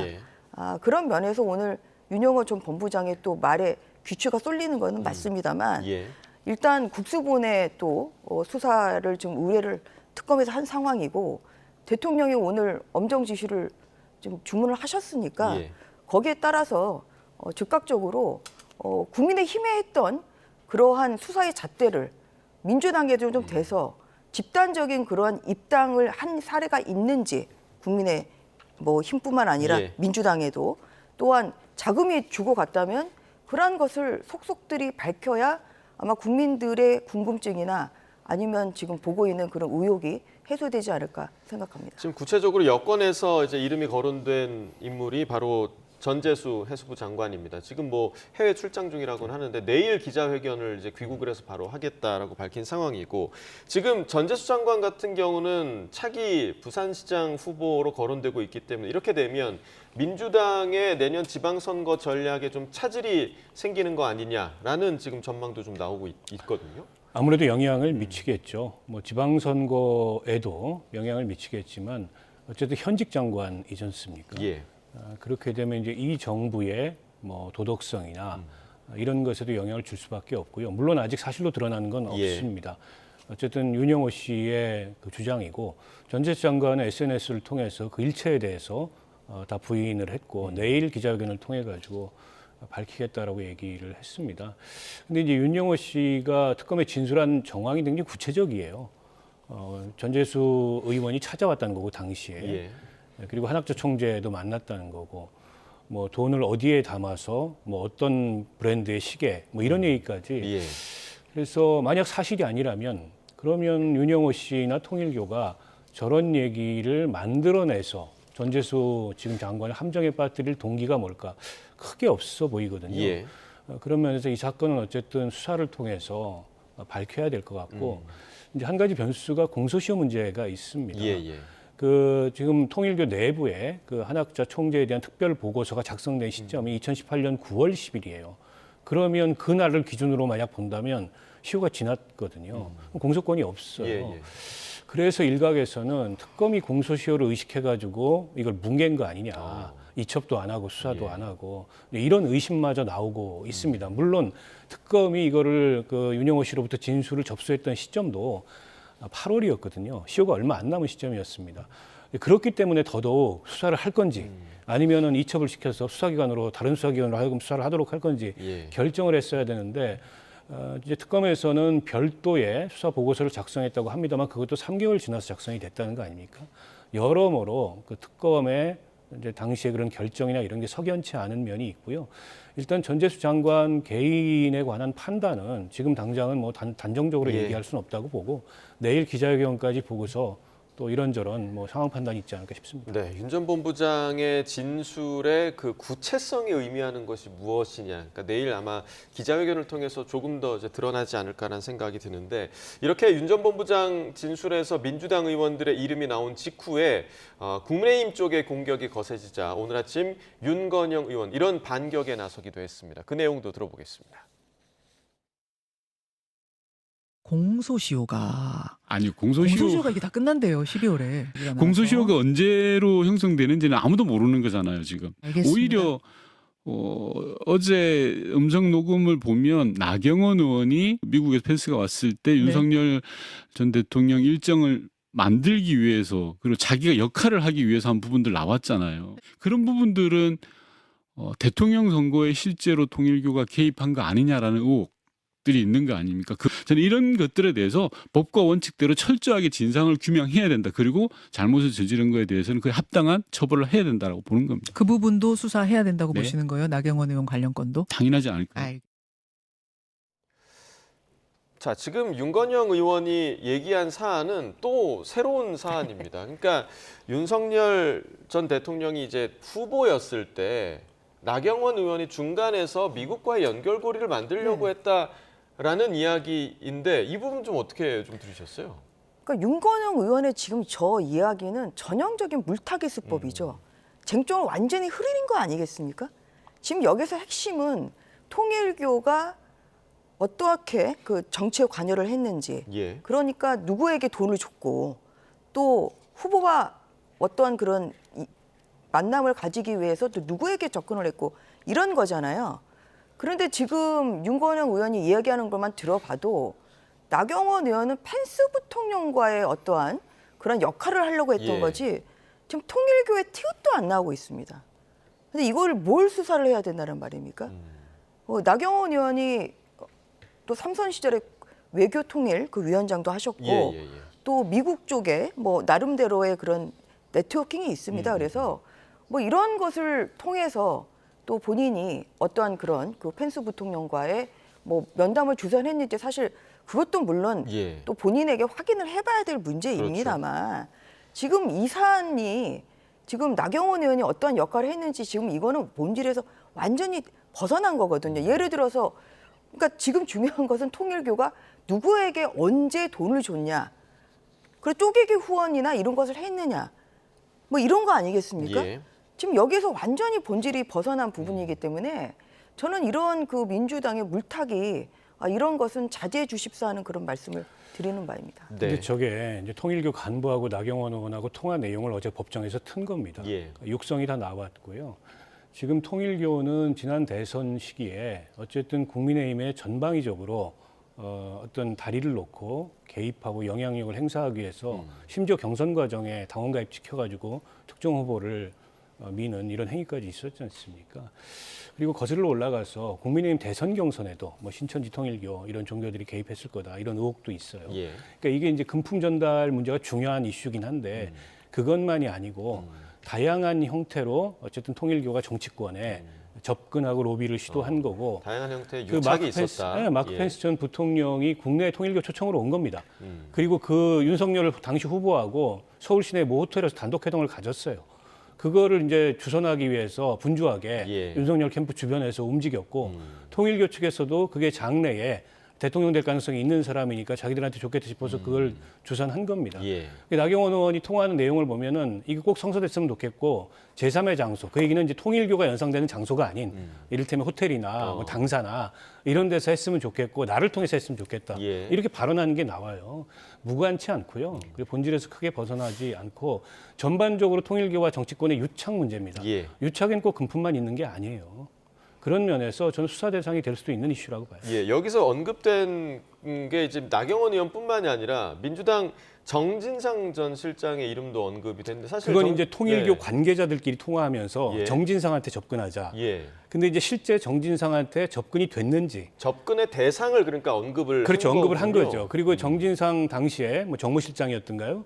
그 사람하고 통일교 관계자하고 뭐 통화를 했던가 아니면 어떤 소통을 했던 기록이 있는지 이 여부는 아직 확인이 안 돼요. 통일교 관계자들끼리 이재명 당시 후보의 최측근이었고 어쨌든 영향력을 행사할 만한 위치에 예, 있는 예. 사람이기 때문에 이 그렇죠. 사람한테 접근하자고 자신들끼리 이제 공모하는 듯한 그런 내용이 나오죠. 예. 그러니까 저것도 확인해 봐야 됩니다. 예. 지금 이제 이 어떤 그 정경 유착이나 이런 것은 어떤 그런 금품이나 재산상의 이익이 오고 가야 되는 거지. 예. 이게 뭘 어떠한 그런 그 면담을 주선했다? 단순히 그걸 통화를 가지고 했다. 이걸 지금 가지고 할 수는 특검이 없다. 그것을 예. 수사할 시간에 저는 민주당 인사에게 돈 줬다는 것, 그것을 오히려 수사를 해야 되는 거겠죠. 예, 그리고 지금 그 한학자 총재 그 재판에 나온 전 통일교 지구회장이 이런 증언도 하고 있습니다. 2022년 당시 교인을 대상으로 해서 당원 가입 독려를 한 것은 국민의힘뿐만이 아니라 민주당에 대해서도 이루어졌다. 예. 사실 이런 것을 특검이 수사를 해야 되는 거죠. 동일한 잣대를 재야 되는 거 아니겠습니까? 그런데 갑자기 이게 갑툭튀로 또 나경원 의원에 대해서 특검을 해서 조사를 해야 된다. 이것은 본질에서 너무 어떻게 지나간 것이고, 지금 그 펜스 부통령이 한국을 방문했을 때 민주당 의사도 만났죠. 예. 그 당시 캠프에 있었던 위성락 그 지금 현재 안보실장, 안보실장이요? 그다음 예. 김현종 본부장 이런 분 다 만나서 사진 찍지 않습니까? 그러면 그분은 누구하고 그렇게 접근을 하고 누가 그러면은 중간에 역할을 해서 만났는지 사실 예. 그런 부분을 같이 해야지. 이게 국민의힘 쪽 만난 것만 지금 문제고 거기에 대한 뭔가 비리가 있으니까 관련 다 수사해야 된다. 민주당 쪽은 아무것도 수사 안 한다. 저는 이것은 법 앞에 평등이 아니고 예. 만약에 이것에 눈 감는다고 하면 정말 정치 특검인 것을 자인하는 것이고 그리고 정말 직무유기를 하고 있는 셈이라고 생각합니다. 그러한 면에서 본질에 맞는 수사는 현재 의혹이 제기된 민주당 인사들에 대한 금원 지급 그리고 또 어떠한 그런 그 당원 가입이랄지 이러한 예. 유무형적인 이익을 줬는지 민주당에서도 해야 되는 것이고요. 그리고 전재수 현재수 장관에 대한 것도 저는 공소시효에 관계없이 사실관계는 밝혀야 된다고 예. 생각합니다. 그래서 국수본으로 지금 사건을 이치판 상태이기 때문에 그러한 부분에 대해서 지금 굉장히 이것은 또 내년 지방선거에서도 중요한 이슈가 될 예. 수 있기 때문에 그러한 면에서 기소 여부, 공소시효 여부와는 관계없이 사실을 명명백백히 신속하게 밝힐 필요가 있다고 생각합니다. 일단은 내일 이제 전재수 장관의 기자회견 내용을 좀 지켜봐야 될 것 같고 저희가 이 얘기가 좀 길었는데 내란 전담 재판부 이야기도 좀 해보도록 하겠습니다. 지금 내란 재판부 설치와 관련해서 여권 내부에 이제 속도 조절을 두고도 의견이 분분한 그런 상황인데 우상호 정무수석 또 추미애 법사위원장의 인터뷰 내용 먼저 들어보겠습니다. 제가 볼 때는 예를 들면 내란 전담 재판부에 관해서도 내란 전담 재판부를 하자. 네. 근데 2심부터 하자. 대통령 생각이 그게 더 지혜롭지 않냐. 지금 위헌 소지가 없는데요. 네. 위헌 시비가 있죠. 이미 언론이 다 저 사람 나쁜 놈이야 해놨듯이 이 법은 문제 있는 법이야라고 막 소란을 만드는데 이제 그 민주당도 좀 이렇게 너무 이제 쫄아서 이렇게 훅 가려고 하는 걸. 자, 일단 어제 저녁에 이 대통령과 민주당 투톱의 만찬이 있었고 이 자리에서 국민 눈높이에 맞게 좀 처리됐으면 좋겠다라는 대통령의 주문이 있었습니다. 지금 녹취도 함께 들으셨는데 2심부터 하면 좋겠다라는 게 대통령의 뜻이다라고 우상호 정무수석이 얘기를 했거든요. 이 부분 좀 어떻게 들으셨어요? 그러니까 지금 1심은 이미 진행 중인 재판이잖아요. 진행 중인 재판을 가져와 가지고 내란 전담 재판부에 넘긴다는 거. 물론 이제 그 국회 법사위에서 통과된 법안도 예. 그 해당 재판부가 판단해서 할 수도 있고 안 할 수도 있고 이렇게 돼 있습니다. 그러나 그 자체가 논란을 키우지 않습니까? 진행 중인 재판을 가져온다는 게. 때문에 한다면 2심부터 하자. 이 얘기는 다시 말하면 1심 결과를 좀 보고 이거 여부를 판단하자. 이런 어떤 행간에 의미가 저는 깔려 있다고 보고요. 그러니까 추미애 법사위원장은 계속 이제 위헌 소지가 없다고 말씀을 하시는데, 예. 근데 조국혁신당처럼 민주당의 우당이었던 그리고 검찰개혁 사법개혁에 대해서 거의 의견이 같았던 정당에서 아주 깊은 우려를 하고 대안을 제시를 했어요. 뿐만 아니라 뭐 민변이라든지 대한변협이라든지 이런 전문가 단체나 시민사회 단체들에서 마찬가지 우려를 하고 있습니다. 그래서 이제 속도를 이렇게 내는 거나 강경한 목소리를 내는 게 중요한 게 아니고 예. 법적 안정성이 중요하잖아요. 이 내란 재판이라는 중대한 재판을 하는데 자칫 그게 위헌 시비에 걸려서 위헌 재청 심판을 넘어가거나 이러면 재판이 장기간 중단될 가능성도 있고 또 주요 피고인들이 석방될 수도 있고 만에 하나라도 위헌이 나는 순간에 재판 무효거든요. 처음부터 다시 해야 되는 상황입니다. 때문에 신중하게 안전하게 하자는 건데 이제 국회 법사위를 중심으로 너무 지나치게 이 속도를 내왔기 때문에 민주당 의총에서도 그에 대해서 좀 견제하고 우려를 표하는 목소리들이 상당수 있었다고 하고요. 아무튼 미룬 겁니다. 본회의 처리를 안 하고 그러니까 정청래 대표는 연내 처리를 여전히 공언하고 있지만 저는 연내 처리도 쉽지 않다고 봐요. 왜냐하면 어쨌든 어제 대통령과의 회동에서 구체적으로 무슨 얘기가 있었는지 모르겠지만 그 대통령 말씀의 행간도 국민 눈높이라는 거는 그런 우려를 좀 불식시키면서 하더라도 하자 이 얘기이기 때문에 굳이 이렇게 서둘릴 이유가 없다. 그래서 저는 개인적으로 한다 하더라도 1심 결과 정도를 보고 나서 하는 게 어떨까 그런 생각입니다. 전 의원님 앞서 녹취 들으시면서 약간 헛웃음을 지으셨는데 그 의미는 뭡니까?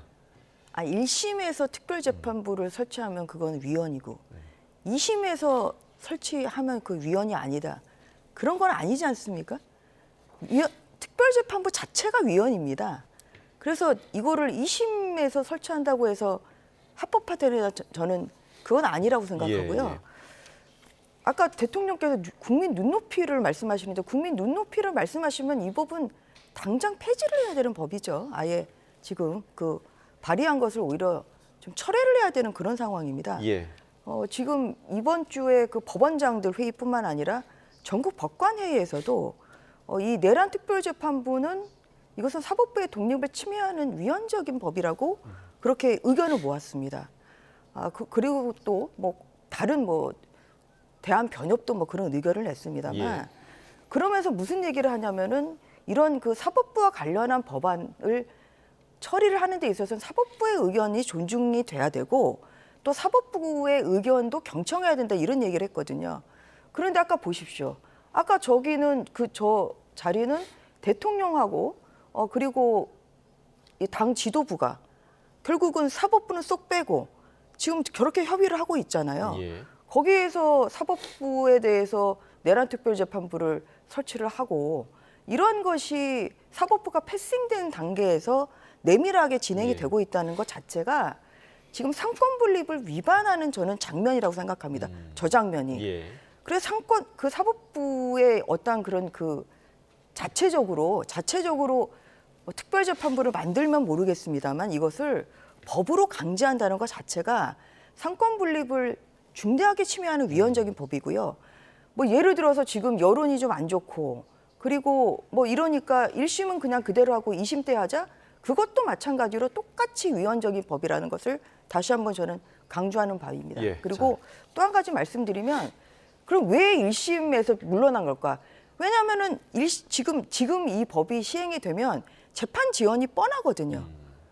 새로운 재판부도 만들어야 되고 또 거기서 또 뭐 위헌 또 재청 신청을 하게 되면 헌재 또 그 위헌 판단을 받는 동안에 더 지체가 될 수 있고 그 사이에 또 재판받는 피고인들이 석방될 수도 있고 좀 그런 게 머리 아프니까 1심은 그냥 그대로 가고 그리고 재판 결과 보고 재판 결과 마음에 들면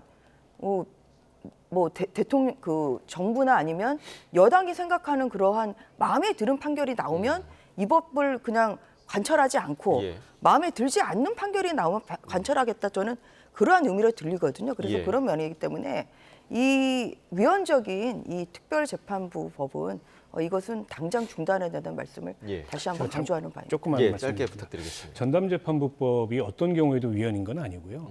다만 이제 추천을 누가 하느냐 이 쟁점이 가장 크지 않습니까? 조국혁신당이 내놓은 대안을 보면 조국혁신당은 이제 법관 대표자 회의나 이런 데서 추천을 하도록 하자. 사법부 자체 구성이나 마찬가지죠. 그리고 더 나아가서 법으로 하지 말고 대법원 얘기로 하는 방안도 있다.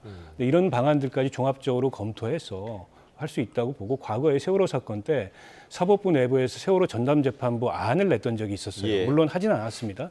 근데 그 당시에 사법부 내부에서 위헌 논란은 단 한 건도 없었습니다.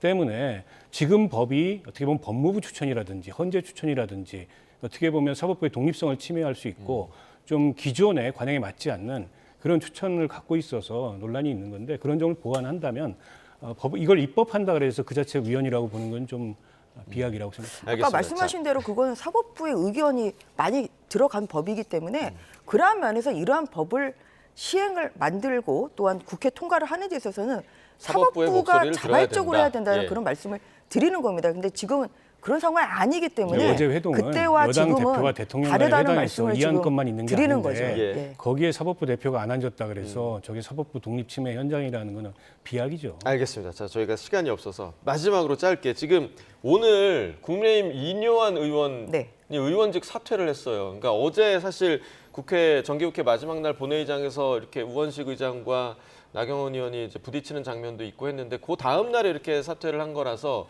좀 이런 정치권에 좀 회의감을 느낀 건가 이런 생각도 드는데 이유가 어디에 있다고 보십니까? 뭐 저도 그냥 뉴스만 보고 뭐 상당히 놀랐기 때문에 추가적으로 제가 아는 것은 아니고 오늘 성명을 발표하셨잖아요. 이제 뭐 그것이 본인의 생각에 다 담긴 거 아닌가 싶습니다. 그동안에 여야 간에 너무 충돌이 많았고 또한 그 민주당 주도의 국회에서 사실 야당 그 2당 의원으로서는 사실 무력감을 많이 느꼈을 것입니다. 또 뭐 그런 과정에서 오히려 이제 본연의 그 역할을 하겠다 뭐 이렇게 좀 생각을 하신 거라 국민의힘으로서는 참으로 안타까운 그런 좀 상황이고 하지만 또 인 의원께서 그런 결심을 하는 만큼 또 앞으로 그 본연의 역할로 돌아가서 충실히 또 사회에 기여하시기를 바라는 바입니다. 알겠습니다. 오늘 두 분 말씀 여기까지 듣겠습니다. 전주의 전 국민의힘 의원 박원석 전 정의당 의원과 이야기 나눠봤습니다. 말씀 고맙습니다. 수고하셨습니다.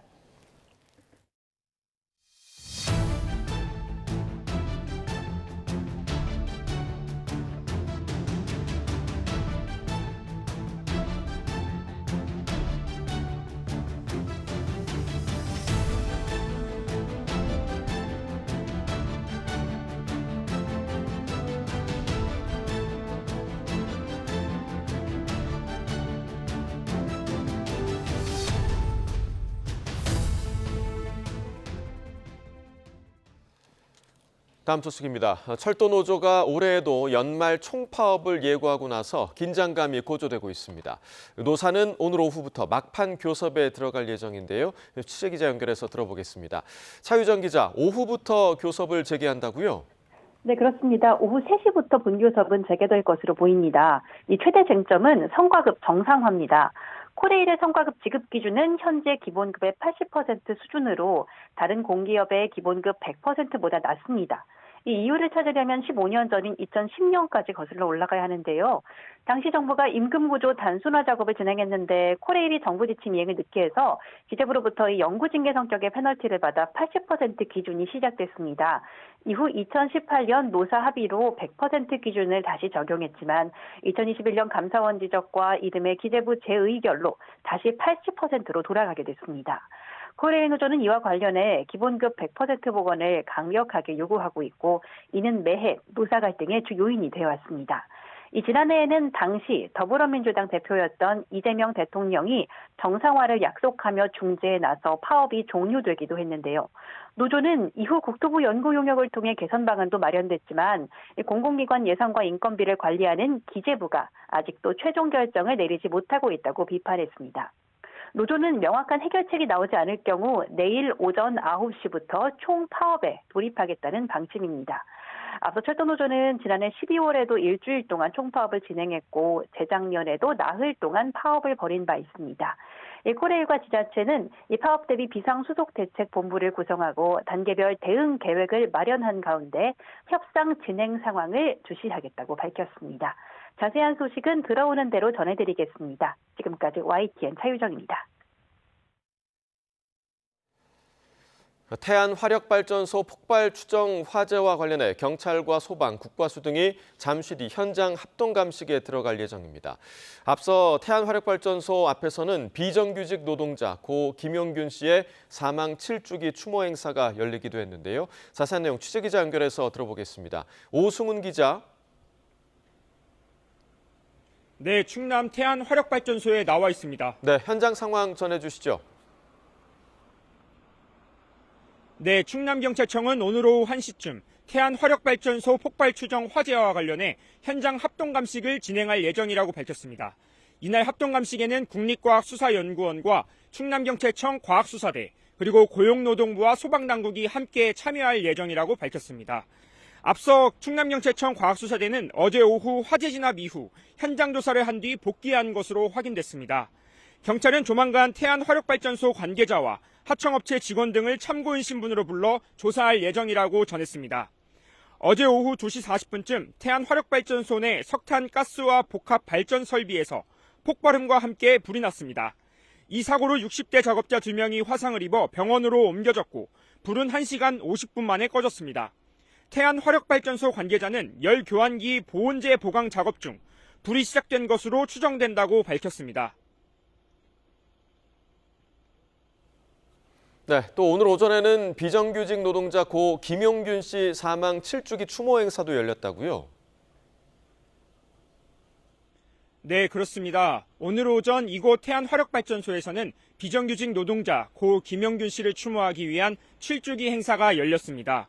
김용균 재단과 공공운수 노조 등 노조와 시민단체 또 노동계 인사 출신들이 80여 명이 모여 현장에서 추모의 뜻을 기렸습니다. 이들은 추모 발언 이후 태안화력발전소 정문에서 사고 현장 앞까지 행진을 이어갔습니다. 참석자들은 사고 현장 앞에서 김용균 씨의 넋을 기리며 헌화했습니다. 이후 서울로 올라가 오후 2시부터는 용산 대통령실 앞에서 추모 결의대회를 열 예정입니다. 고 김용균 씨는 지난 2018년 12월 이곳 태안화력발전소에서 일하다가 석탄 운송용 컨베이어 벨트에 끼어 숨졌습니다. 이 사고를 계기로 중대재해처벌법이 제정됐지만 화력발전소에서 벌어지는 산재 사고는 여전히 끊이지 않고 있습니다. 태안화력에서는 지난 6월에도 2차 하청업체 노동자인 김춘현 씨가 선반 작업 중 기계에 끼어 숨지는 사고도 있었습니다. 고 김용균 씨 사망 7주기를 하루 앞둔 어제도 태안화력발전소 건물 1층에서 폭발로 추정되는 불이 나기도 했습니다. 사고가 잇따르자 현장에 참석한 추모 인원들은 안전대책을 강화해야 한다며 목소리를 높이고 있습니다. 지금까지 충남 태안화력발전소에서 YTN 오승훈입니다. 더 혁신적인 서비스를 많이 만들어 나갈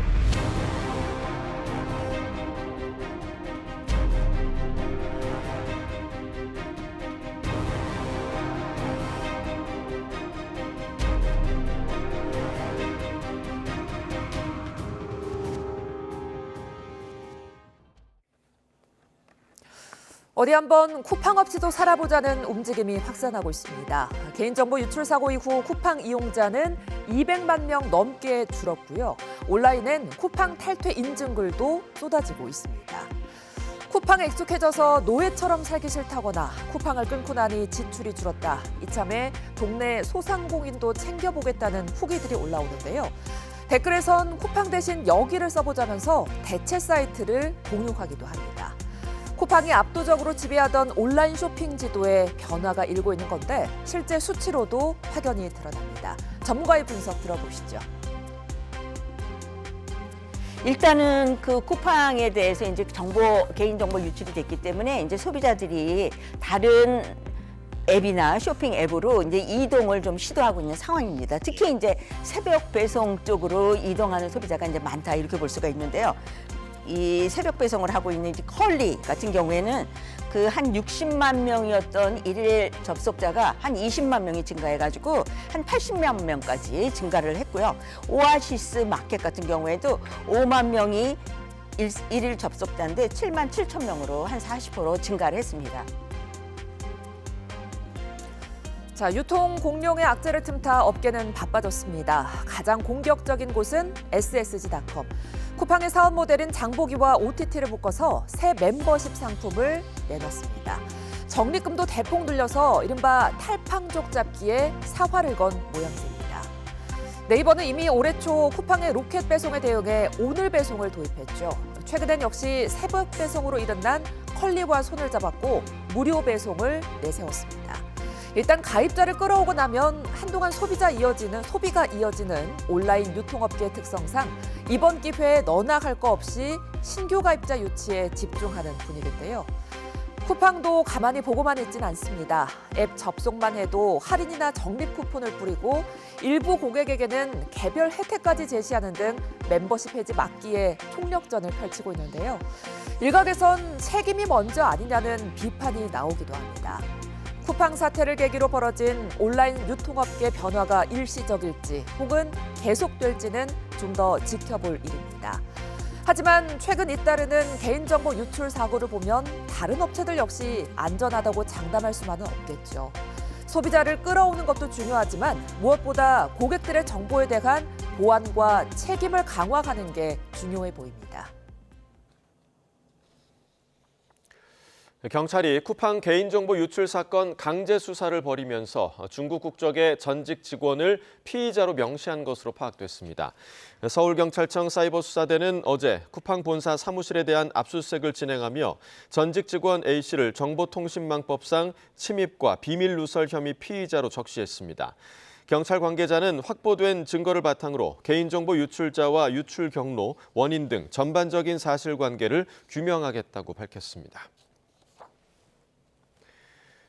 김민석 국무총리는 쿠팡 고객정보 유출 문제가 심각한 수준을 넘었다며 위법 사항은 엄정하게 조치하겠다고 강조했습니다. 김 총리는 정부 서울청사에서 쿠팡 사고 대응 등을 논의하는 국가정책조정회의를 주재하며 디지털 사회에서 국민의 정보 보호는 플랫폼 기업의 가장 기본적인 책무라며 이같이 말했습니다. 이어 사고 경위에 대한 신속하고 정확한 조사와 함께 제도 개선도 철저하게 준비하겠다고 덧붙였습니다.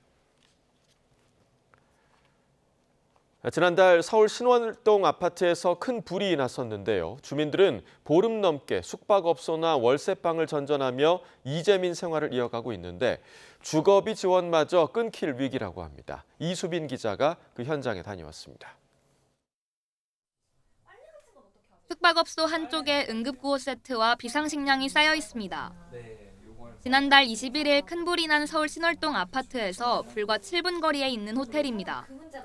아파트 5층에 살던 박임찬 씨는 보름 넘게 부모님과 함께 이곳에 머물고 있습니다. 매일 배달이나 비상식량으로 끼니를 때우는 생활. 더 큰 걱정은 앞으로 어디서 살아야 할지 정해진 게 없다는 겁니다. 당장 다음 주부터 살아야 될 곳을 찾아야 되는 상황이고 언제 고쳐서 들어갈 수 있을지도 잘 몰라가지고. 이 아파트에 살던 70대 부부는 급한 대로 주변에 있는 반지하 월세방을 얻었습니다. 이재민 생활을 하는 동안 기온은 뚝 떨어졌지만 미처 두꺼운 외투도 챙겨오지 못했습니다. 처음 불난 날부터 이렇게 입고 온 날부터 이게 지금 계속 입고 있고 요즘 저거다 캐리만 저렇게 해서 속옷만 가져 나온 거예요. 아파트는 곳곳에 그을음이 그대로 남아있고 전기와 수도, 가스마저 끊긴 상태입니다. 불이 났던 아파트입니다. 보름이 넘었지만 여전히 출입이 통제됐고 불에 타 뼈대만 남은 차량들도 주차장에 그대로 남아있습니다. 이런 상황이지만 임시주거 지원이 언제까지 이뤄질지도 아직 미지수입니다. 담당 지자체인 양천구청은 현행 재해구조법상 지원 기간이 거의 끝난 상태라며 추가 지원 여부를 검토하고 있습니다. 이런 가운데 경찰은 중실화 혐의로 입건한 70대 아파트 관계자를 상대로 불이 시작된 경위를 계속 수사하고 있습니다.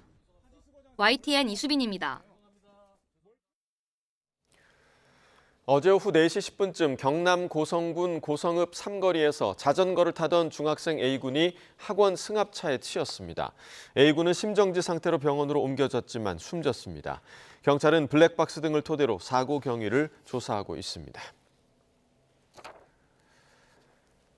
서울 중랑경찰서는 술을 마시고 운전한 혐의로 10대 남성 A씨를 현행범 체포했습니다. A씨는 어젯밤 11시 20분쯤 서울 신내동 아파트 주변에서 술에 취한 상태로 차를 몰다가 경찰 순찰차를 들이받은 혐의를 받고 있습니다. 이 사고로 경찰관 2명이 머리에 타박상을 입고 병원으로 옮겨졌습니다. A씨는 음주운전에 의심된다는 신고를 받고 출동한 경찰을 피해 달아나던 중 다른 순찰차 한 대를 들이받은 것으로 파악됐습니다. 당시 A씨의 혈중 알코올 농도는 면허 취소 수준이었는데 무면허 운전은 아닌 것으로 확인됐습니다. 부산과 수도권 도심에서 홀덤 펍으로 위장한 불법 도박장들이 경찰에 적발됐습니다. 부산경찰청 형사기동대는 도박장 개설과 방조 혐의 등으로 16개 업소 업주와 딜러 등 104명을 붙잡아 10명을 구속했다고 밝혔습니다. 이들은 지난 1월부터 지난 10월까지 부산과 서울, 경기, 인천 도심 번화가와 주택가 등에서 홀덤 펍으로 위장한 도박장을 운영한 혐의를 받습니다. 경찰은 하루 판돈이 수천만 원에 이르는 거로 추정된다며 범죄 수익금 9억 원을 추징 보전했다고 설명했습니다. 환경미화원을 상대로 직장 내 갑질과 괴롭힘을 간 혐의로 강원도 양양군청 공무원이 검찰에 넘겨졌습니다. 강원 속초경찰서는 양양군청 소속 7급 운전직 공무원 40대 A씨를 구속 송치했다고 밝혔습니다. A씨는 이른바 계엄령 놀이라는 것을 하며 20대 환경미화원 3명을 상대로 자신이 보유한 주식이 가락하자 재물을 바쳐야 한다는 이유로 상습 폭행을 간 혐의입니다. 또 피해자들에게 자신과 같은 주식을 사도록 강요했고 말을 듣지 않는다며 협박과 모욕한 혐의도 받고 있습니다. 해외 시장을 개척하고 있는 대표적 국산 무기 중 하나인 K2 전차가 중남미 지역에 처음으로 진출할 거로 보입니다. 페루 육군이 우리 지상 장비 195대를 내년까지 도입하기로 합의했습니다. 나혜인 기자입니다. 페루 육군이 우리 방산업체 페루 국영기업과 협업해 내년까지 K2 전차 54대와 차륜형 장갑차 141대 등 지상장비 195대를 도입하겠다는 총괄 합의서를 체결했습니다. 아직 최종 계약까지는 협상할 대목이 남아 금액은 공개되지 않았지만 중남미 지역 방산 수출 가운데선 최대 규모가 될 전망입니다. 특히 계약이 성사되면 K2 전차의 첫 중남미 진출 사례로 기록됩니다. 앞서 K2 전차는 65억 달러 규모 2차 공급 계약을 체결한 폴란드와 튀르키예 등 유럽 일부 지역에서 성능을 인정받았습니다. 이에 더해 차륜형 장갑차까지 우리 군 지상 장비가 폭넓게 K방산 수출에 이바지할 것으로 보입니다. 페루 측과 합의하는 과정에선 이용철 방위사업청장이 페루 대통령과 직접 면담하는 등 우리 정부의 적극적인 계약 의지를 표명했습니다. 방산업계는 중남미 시장에서 입지를 다지고 수출 확대, 교두보를 확보하는 전환점이 될 것으로 기대하고 있습니다. K방산의 글로벌 4대 강국 도약을 위한 초석을 다지고 있습니다. 대통령실 중심의 방산 컨트롤 타워를 출범시키고 이재명 대통령은 양국의 국방, 방산 협력을 획기적으로 격상하는 계기가 되길 바란다며 페루가 자국산업 발전을 위해 K방산을 선택한 만큼 양국이 상생할 수 있는 방산 협력 모델도 만들어가야 한다고 강조했습니다. YTN 나인입니다.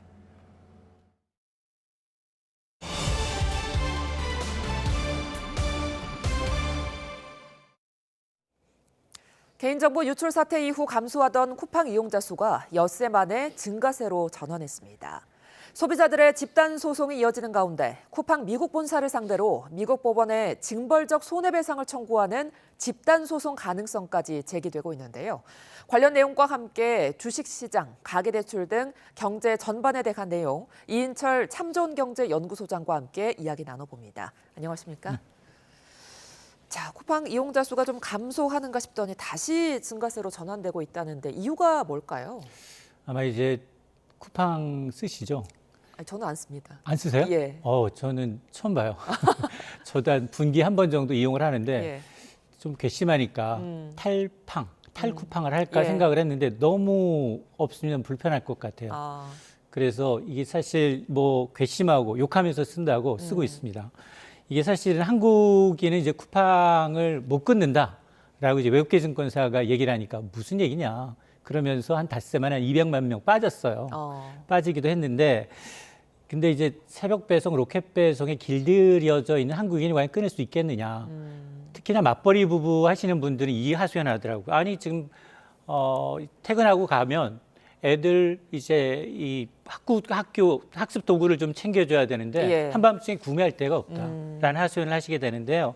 아마 물론 이제 뭐 일시적으로 몇백만 명이 빠졌다 줄어들었다라고 하고 또 다시 이제 또 높아지고 그러는데 불편하실 거예요. 하고도 그러다 보니까 이게 신뢰가 훼손되고 이제 보안 우려로 인해서 일시적으로 빠진 건 있지만 궁극적으로 과연 쿠팡 없이 살 수 있겠느냐 본인한테 물어보면 본인이 가장 정답을 잘 아는데 로켓 배송을 대체할 만한 매기 없다라는 것, 견제할 만한 수단이 없다라는 게 아마 이제 또 200만 명 줄었다가 다시 또 상승세로 돌아서는 요인인 것 같습니다. 근데 이제 이용자들 사이에서 괘씸하다는 평가가 나오는 게 쿠팡이 사과문을 올리면서 홍보 문구를 같이 노출하기도 했거든요. 지금 얼마나 사태가 심각한지 쿠팡은 좀 잘 모르는 것 같기도 해요. 맞습니다.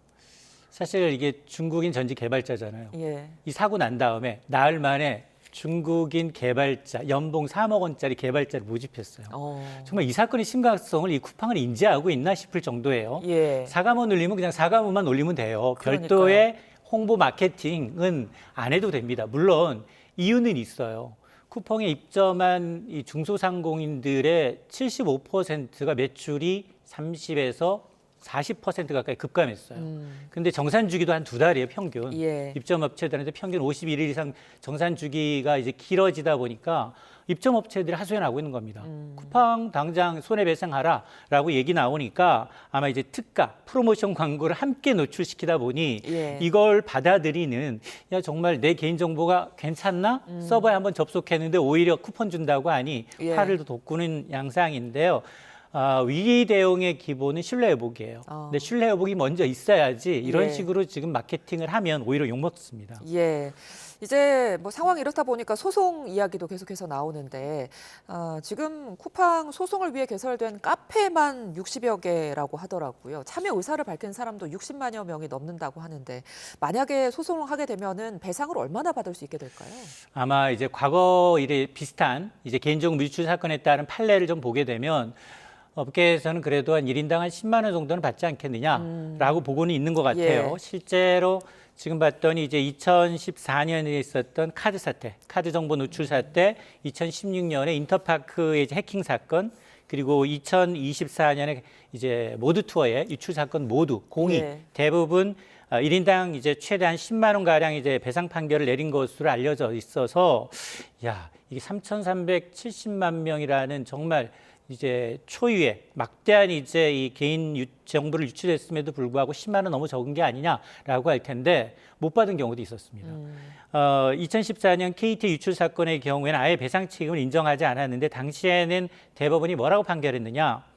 법령상 보호 조치를 이행한 경우에는 기업의 책임을 물을 수 없다라고 판단을 했거든요. 예. 그래서 그래도 이방 사건은 워낙 컸고 지금 뭐 정치계 국회까지도 나서서 지금 피해를 지금 압박하고 있는 피해 보상을 압박하고 있기 때문에 적어도 이제 10만 원 정도는 배상이 이루어지지 않겠느냐라는 건데 문제는 뭐냐? 쿠팡이 이런 이제 개인정보 유출에 대비해서 배상 보험 한도에 가입을 하는데 예. 한도가 10억 원이에요. 예. 그러면 3,370만 명이 10억 원의 배상 한도로는 턱없이 부족하죠. 몇백 원 정도밖에 되지 않으니까. 자, 그러다 보니까 이 보험 이외에 그럼 할 수 있는 게 뭐냐? 회사 차원에서 이제 출연하거나 아니면 대주주가 사재를 출연하는 방법이 있긴 해요. 근데 이거에 대해서는 이제 검토가 되고 있지는 않은 것 같습니다. 예. 그동안 사실 쿠팡이 여러 사고가 날 때마다 쿠팡은 미국 법인이다 이런 논리로 좀 책임을 회피하는 모습을 보이기도 했는데 이 때문에 이 배상 소송을 미국으로 가져가게 되면은 쿠팡이 굉장히 막대한 배상금을 물게 될 거다 이런 전망도 나오거든요. 맞습니다. 어제 뉴욕 현지에서 한국에 있는 법무법인이 실제로 이제 원고를 모집했는데 200여 명 이상이 모였다. 추가로 더 모집을 하고 미국 본사 쿠팡 인터내셔널이 100% 한국 자회사를 갖고 있고 예. 또 인터내셔널이 70% 이상을 이제 김범석 의장이 갖고 있으니까 미국 현지에다가 이제 집단 소송을 제기하겠다라는 겁니다. 미국은 징벌적 손해배상 제도가 굉장히 강력한 국가거든요. 그러니까 한 명이 소송에 승소를 했어요. 예. 그렇다 하더라도 소송에 참여하지 않은 모든 피해자가 광범위하게 배상을 인정받습니다. 우리나라랑 좀 다르죠. 예. 그리고 실제로 이제 2019년에 이제 페이스북이 개인정보를 유출할 당시에 역대 최대였어요. 7조 원 규모의 이제 이 배상 판결을 받은 전례가 있기 때문에 이번에는 특히나 이제 쿠팡이 미 증권거래위원회, 나스닥 상장하면서 증권거래위원회에 이제 이 공시 의무가 있어요. 이런 대규모 정보 유출의 경우에는 나흘 이내 바로 공지를 해야 되는데 그 공시를 이행하지 않았어요. 예. 자, 그러다 보니까 아마 이제 쿠팡은 아무리 이제 미국 법인이라서 한국에서는 규제가 프리하다라고 좀 보고 있는데 주장해 왔지만 그러나 이제 그 논리가 오히려 이제 자충수가 될 수도 있다. 물론 이게 다만 이제 승소를 단정할 수 있느냐? 승소하기 위해서는 이게 정말 쿠팡의 잘못이다라는 걸 이제 지금 인정을 해야 되는데 입증을 해야 되는데 이게 좀 까다롭고 또 대기업과의 소송전이거든요. 이미 쿠팡은 내부적으로 뭐 이제 정말 이 대관 업무를 담당할 전계, 관계, 변호사 거의 100여 명 이상을 지금 대놓고 있는 상황이기 때문에 상당히 장기전이 될 가능성이 높습니다. 예, 쿠팡이 좀 더 책임 있는 모습을 보여야 할 때가 아닌가 싶습니다. 이번에는 증시 이야기로 넘어가 볼게요. 간밤에 미국 3대 지수 흐름이 좀 엇갈렸습니다. 나스닥은 올랐는데 다우나 S&P 지수는 하락했거든요. 왜 그랬을까요? 아마 이제 내새벽이 디데이예요. 올해 마지막 이벤트인데 이미 시장은 이제 미 연준의 올해 마지막 FOMC 회의에서 0.25%포인트 금리 인하는 기정사실화하는데 분기로 발표되는 이 점도표라는 것. 미 연준 의원이 총 19명이거든요. 여기에 이제 투표권을 갖고 있는 12명 이외에도 19명이 내년에 이제 이 금리 전망을 점으로 표시하는데 이게 굉장히 중요하거든요. 그래서 아마 지금 그 물가나 아니면 이제 연준의 목표가 물가 안정과 고용 안정인데 지금 고용 불안을 이유로 이번 달은 금리를 인하하겠지만 과연 내년의 금리 인하 이 지금 스케줄은 어떻게 되느냐 이걸 지금 관심을 갖고 있다 보니까 아마 지금 오늘은 이 관망세로 인해서 지금 혼조 양상을 보이고 있는데요. 기술주들은 여전히 뭐 강보합이긴 합니다만 대형주 위주 S&P 500 지수와 다우 지수는 지금 혼조세를 보이고 있는데 어쨌든 회의 직후 파월 의장이 어떤 톤으로 이제 향후 금리를 전망하느냐 이런 걸 이제 매파성 인하라고 하는데요. 금리는 낮추지만 앞으로 금리 전망에 대해서 상당히 좀 보수적으로 가져갈 개연성을 미리 반영하고 있다라고 봅니다. 예, 그렇다면 과연 우리 증시는 어떻게 움직일 것이냐, 연말 연초 산타랠리가 올 것인지 이게 궁금한데 어떻게 전망하십니까? 오늘도 일단 좋아 보이네요. 오늘도 일단 뭐 어제는 외국인 수폭 매도했는데 오늘은 외국인 개인 모두 매수하면서 4,150선 회복을 하고 있고.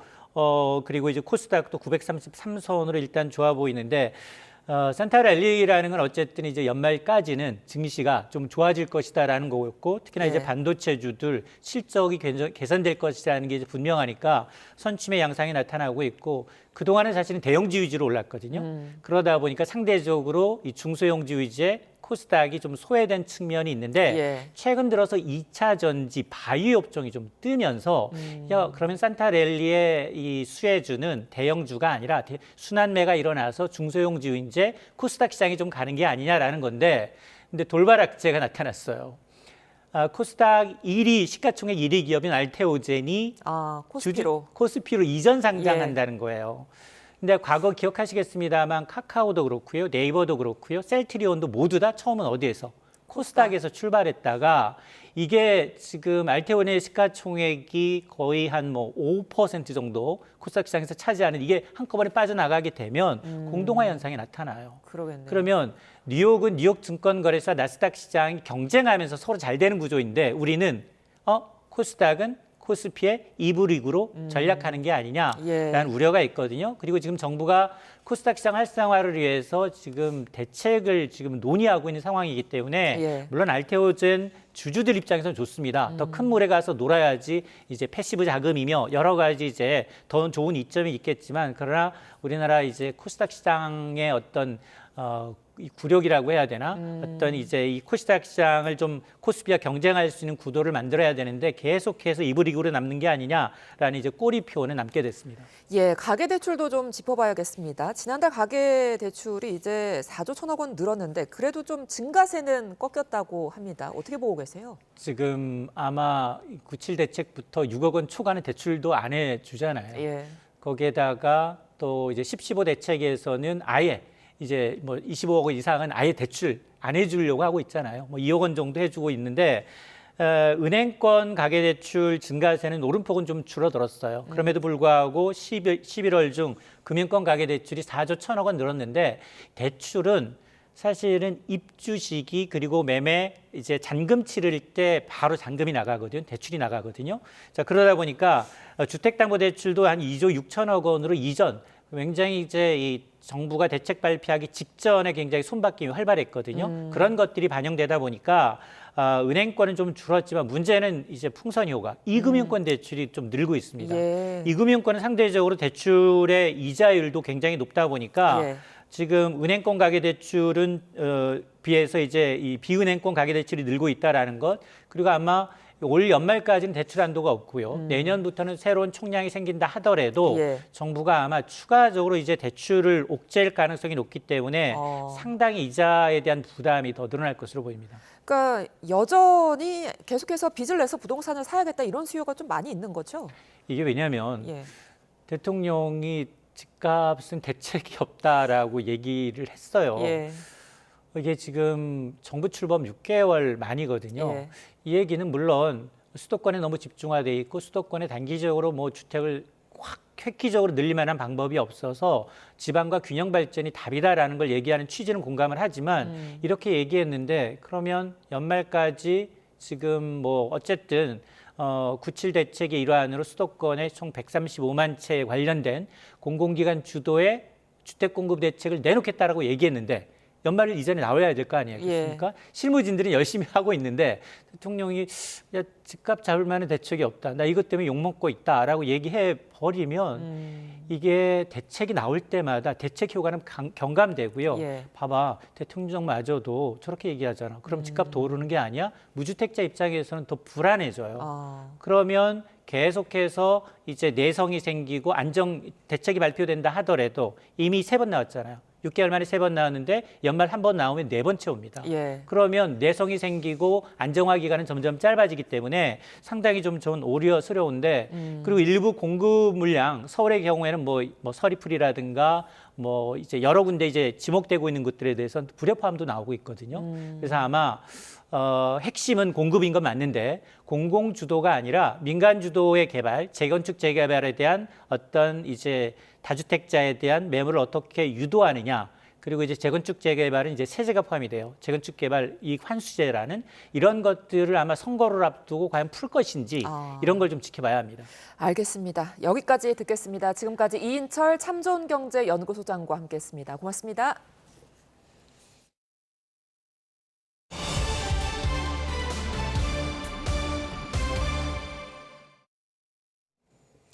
미 연방대법원의 관세에 대한 판결을 앞두고 트럼프 미국 대통령이 연일 여론전에 몰두하고 있는데요. 관세 무효 판결 가능성이 제기되자 안보와 경제를 전면에 앞세운 건데 최종 판결은 이르면 이달 안에 나올 걸로 보입니다. 워싱턴 홍상희 특파원입니다. 이번 주 트럼프 대통령은 관세 여론전에 올인한 모습입니다. 지난 7일에는 자신의 관세 정책으로 전 세계 8개의 전쟁을 종결시켰다고 주장했고 It's unbelievable for national security. I've ended 8 wars largely because of trade and because of tariffs. 중국과의 관세 전쟁으로 피해를 입은 농가에 17조 원 지원 발표 자리에서도 연방 대법원이 관세 소송에 대해 올바른 결정을 내려야 한다고 촉구했습니다. So it's a very important thing, the tariff. The decision of the Supreme Court's a very important thing. We can do it other ways, but it's slow and it's cumbersome and it doesn't have the power. 오늘도 트럼프 대통령은 대법원이 관세 정책이 위법하다고 판결할 경우 미국의 국가안보에 역사상 최대 위협이 될 거라고 주장했습니다. 쉽고 빠르게 적용한 관세 덕분에 재정적으로 가장 강력한 국가가 됐지만 대법원이 부정적인 판결을 내놓는다면 재정도 무방비 상태가 될 거라고 경고했습니다. 연방대법원이 이르면 이달 안에 트럼프 관세에 대한 최종 판결을 내릴 것으로 예상되자 여론전으로 대법원 압박에 나선 겁니다. 트럼프 대통령이 국제비상경제권한법에 근거해 부과한 관세의 위법 여부를 심리하고 있는데 앞서 1, 2심은 잇따라 위법 판결을 내렸습니다. 트럼프 대통령은 패소하더라도 무역법 301조 등을 적용해 관세를 계속 부과할 계획이지만 코스트코 등 기업들은 관세 반환 소송을 제기하며 대법원 판결에 대비하고 있습니다. 관세 정책에 대한 여론 악화에 내년 상반기부터 물가 상승이 본격화할 거란 전망까지 나오면서 대법원 판결을 앞둔 트럼프 행정부와 공화당의 고심이 깊어지고 있습니다. 워싱턴에서 YTN 홍상입니다. 인도네시아 수도 자카르타에 있는 7층짜리 빌딩에서 불이 나 임신부를 포함해 최소 22명이 숨졌습니다. 경찰은 1층 드론 회사에서 폭발이 일어났다는 목격자들의 말을 토대로 화재 원인을 조사하고 있습니다. 김잔디 기자입니다. 자카르타 중부의 케마요란 지역. 7층짜리 건물 전체가 화염에 휩싸였습니다. 시뻘건 불길과 함께 검은 연기가 건물 전체에서 뿜어져 나옵니다. 현지 시간 9일 정오쯤 시작된 불은 3시간이 지나고 나서야 겨우 진화됐습니다. 목격자들은 건물 1층에 있는 드론 업체에서 큰 폭발음과 함께 화재가 시작됐다고 말했습니다. Kalau dari sini tadi dengar kayak ada ledakan kayak gitu sih Pak dari bawah lantai 1. Ada ledakan ya? Iya, ada ledakan. 건물 옥상으로 대피한 사람들은 소방관들이 설치한 비상사다리를 통해 차례로 탈출했습니다. 소방관들에 의해 구조된 수십 명은 연기를 마셔 병원으로 이송됐습니다. 하지만 임신부를 포함해 20여 명은 끝내 빠져나오지 못하고 목숨을 잃었습니다. 소방당국은 건물에 가득 찬 유독가스를 제거한 뒤 내부 수색을 다시 할 예정이어서 사망자가 늘 수 있다고 밝혔습니다. Oksigen juga kurang sehingga banyak yang meninggal karena lemas kehabisan oksigen di atas. Namun demikian nanti terkait sebab kejadian kebakaran ini nanti akan kita sampaikan lebih. 경찰은 점심시간 직원들이 자리를 비운 사이 드론 업체의 배터리에서 스파크가 일어나며 불이 시작돼 다른 층으로 번진 것으로 보고 있습니다. 또 비상대피로가 제대로 확보되지 않았다는 증언을 토대로 건물관리업체에 과실이 있는지도 수사할 예정입니다. YTN 김지한입니다. 루마니아의 한 회전 교차로입니다. 버스와 승합차들이 하나둘 진입하고 있는데 멀리서 빛이 번쩍 나더니 차량 한 대가 튀어올랐습니다. 자, 다시 한번 보시면 마치 날개라도 단 듯이 다른 차량을 이렇게 훌쩍 넘어오더니 눈 깜짝할 사이에 시야에서 사라져버리는데요. 외신에 따르면 운전자가 주행 중 건강 문제로 의식을 잃으면서 차량이 교차로 연석을 들이받았고 그대로 공중으로 솟아올랐다고 합니다. 정말 아찔한 순간인데요. 운전자는 다행히 생명의 지장은 없다고 합니다. 한 병원 건물에서 소방관들이 줄을 타고 내려옵니다. 로프를 이용한 긴급구조 훈련인가 싶은데 자세히 보니 소방관들의 허리춤엔 빨간 선물 자루가 달려 있습니다. 소아암으로 투병 중인 어린이 환자들을 위해 그리스 아테네 소방서 소속 소방관들이 준비한 성탄절 이벤트라는데요. 밧줄을 타고 굴뚝을 내려오는 산타클로스와 똑 닮았죠. 아이들로선 잊을 수 없는 추억을 선물 받았습니다. 이번에는 작업자들이 삽과 손을 이용해서 땅에 묻힌 가방을 꺼내고 있습니다. 땅과 배수구 곳곳에서 사람의 시신이 담긴 가방이 발견된 건데요. 멕시코의 할리스코주라는 곳인데 지난 2022년부터 최근까지 이 지역에서 발견된 시신 가방만 456개에 달합니다. 언론에선 최근 할리스코 지역을 장악한 이른바 신세대 카르텔의 소행으로 추정된다고 전했는데요. 특히 시신이 발견된 곳은 홍명보호의 월드컵 조별리그 1, 2차전이 예정된 아크론 스타디움과 20km 정도밖에 떨어지지 않아서 치안에 대한 우려가 커지고 있습니다. 자, 곰들이 조련사와 함께 하나둘 무대로 오르고 있습니다. 장애물을 뛰어넘는 모습도 보여주는데요. 그런데 뒤따르던 곰 한 마리가 갑자기 조련사 앞을 가로막기 시작합니다. 결국 조련사를 덮치면서 몸싸움을 시작하는데 옆에 있던 동료 조련사가 말려보려고 하지만 꼼짝도 하지 않죠. 지난 6일 중국 항저우의 사파리파크에서 동물쇼 공연 도중 흑색 곰이 조련사를 공격하는 일이 있었는데요. 다행히 조련사와 곰 모두 크게 다치지는 않았다고 합니다.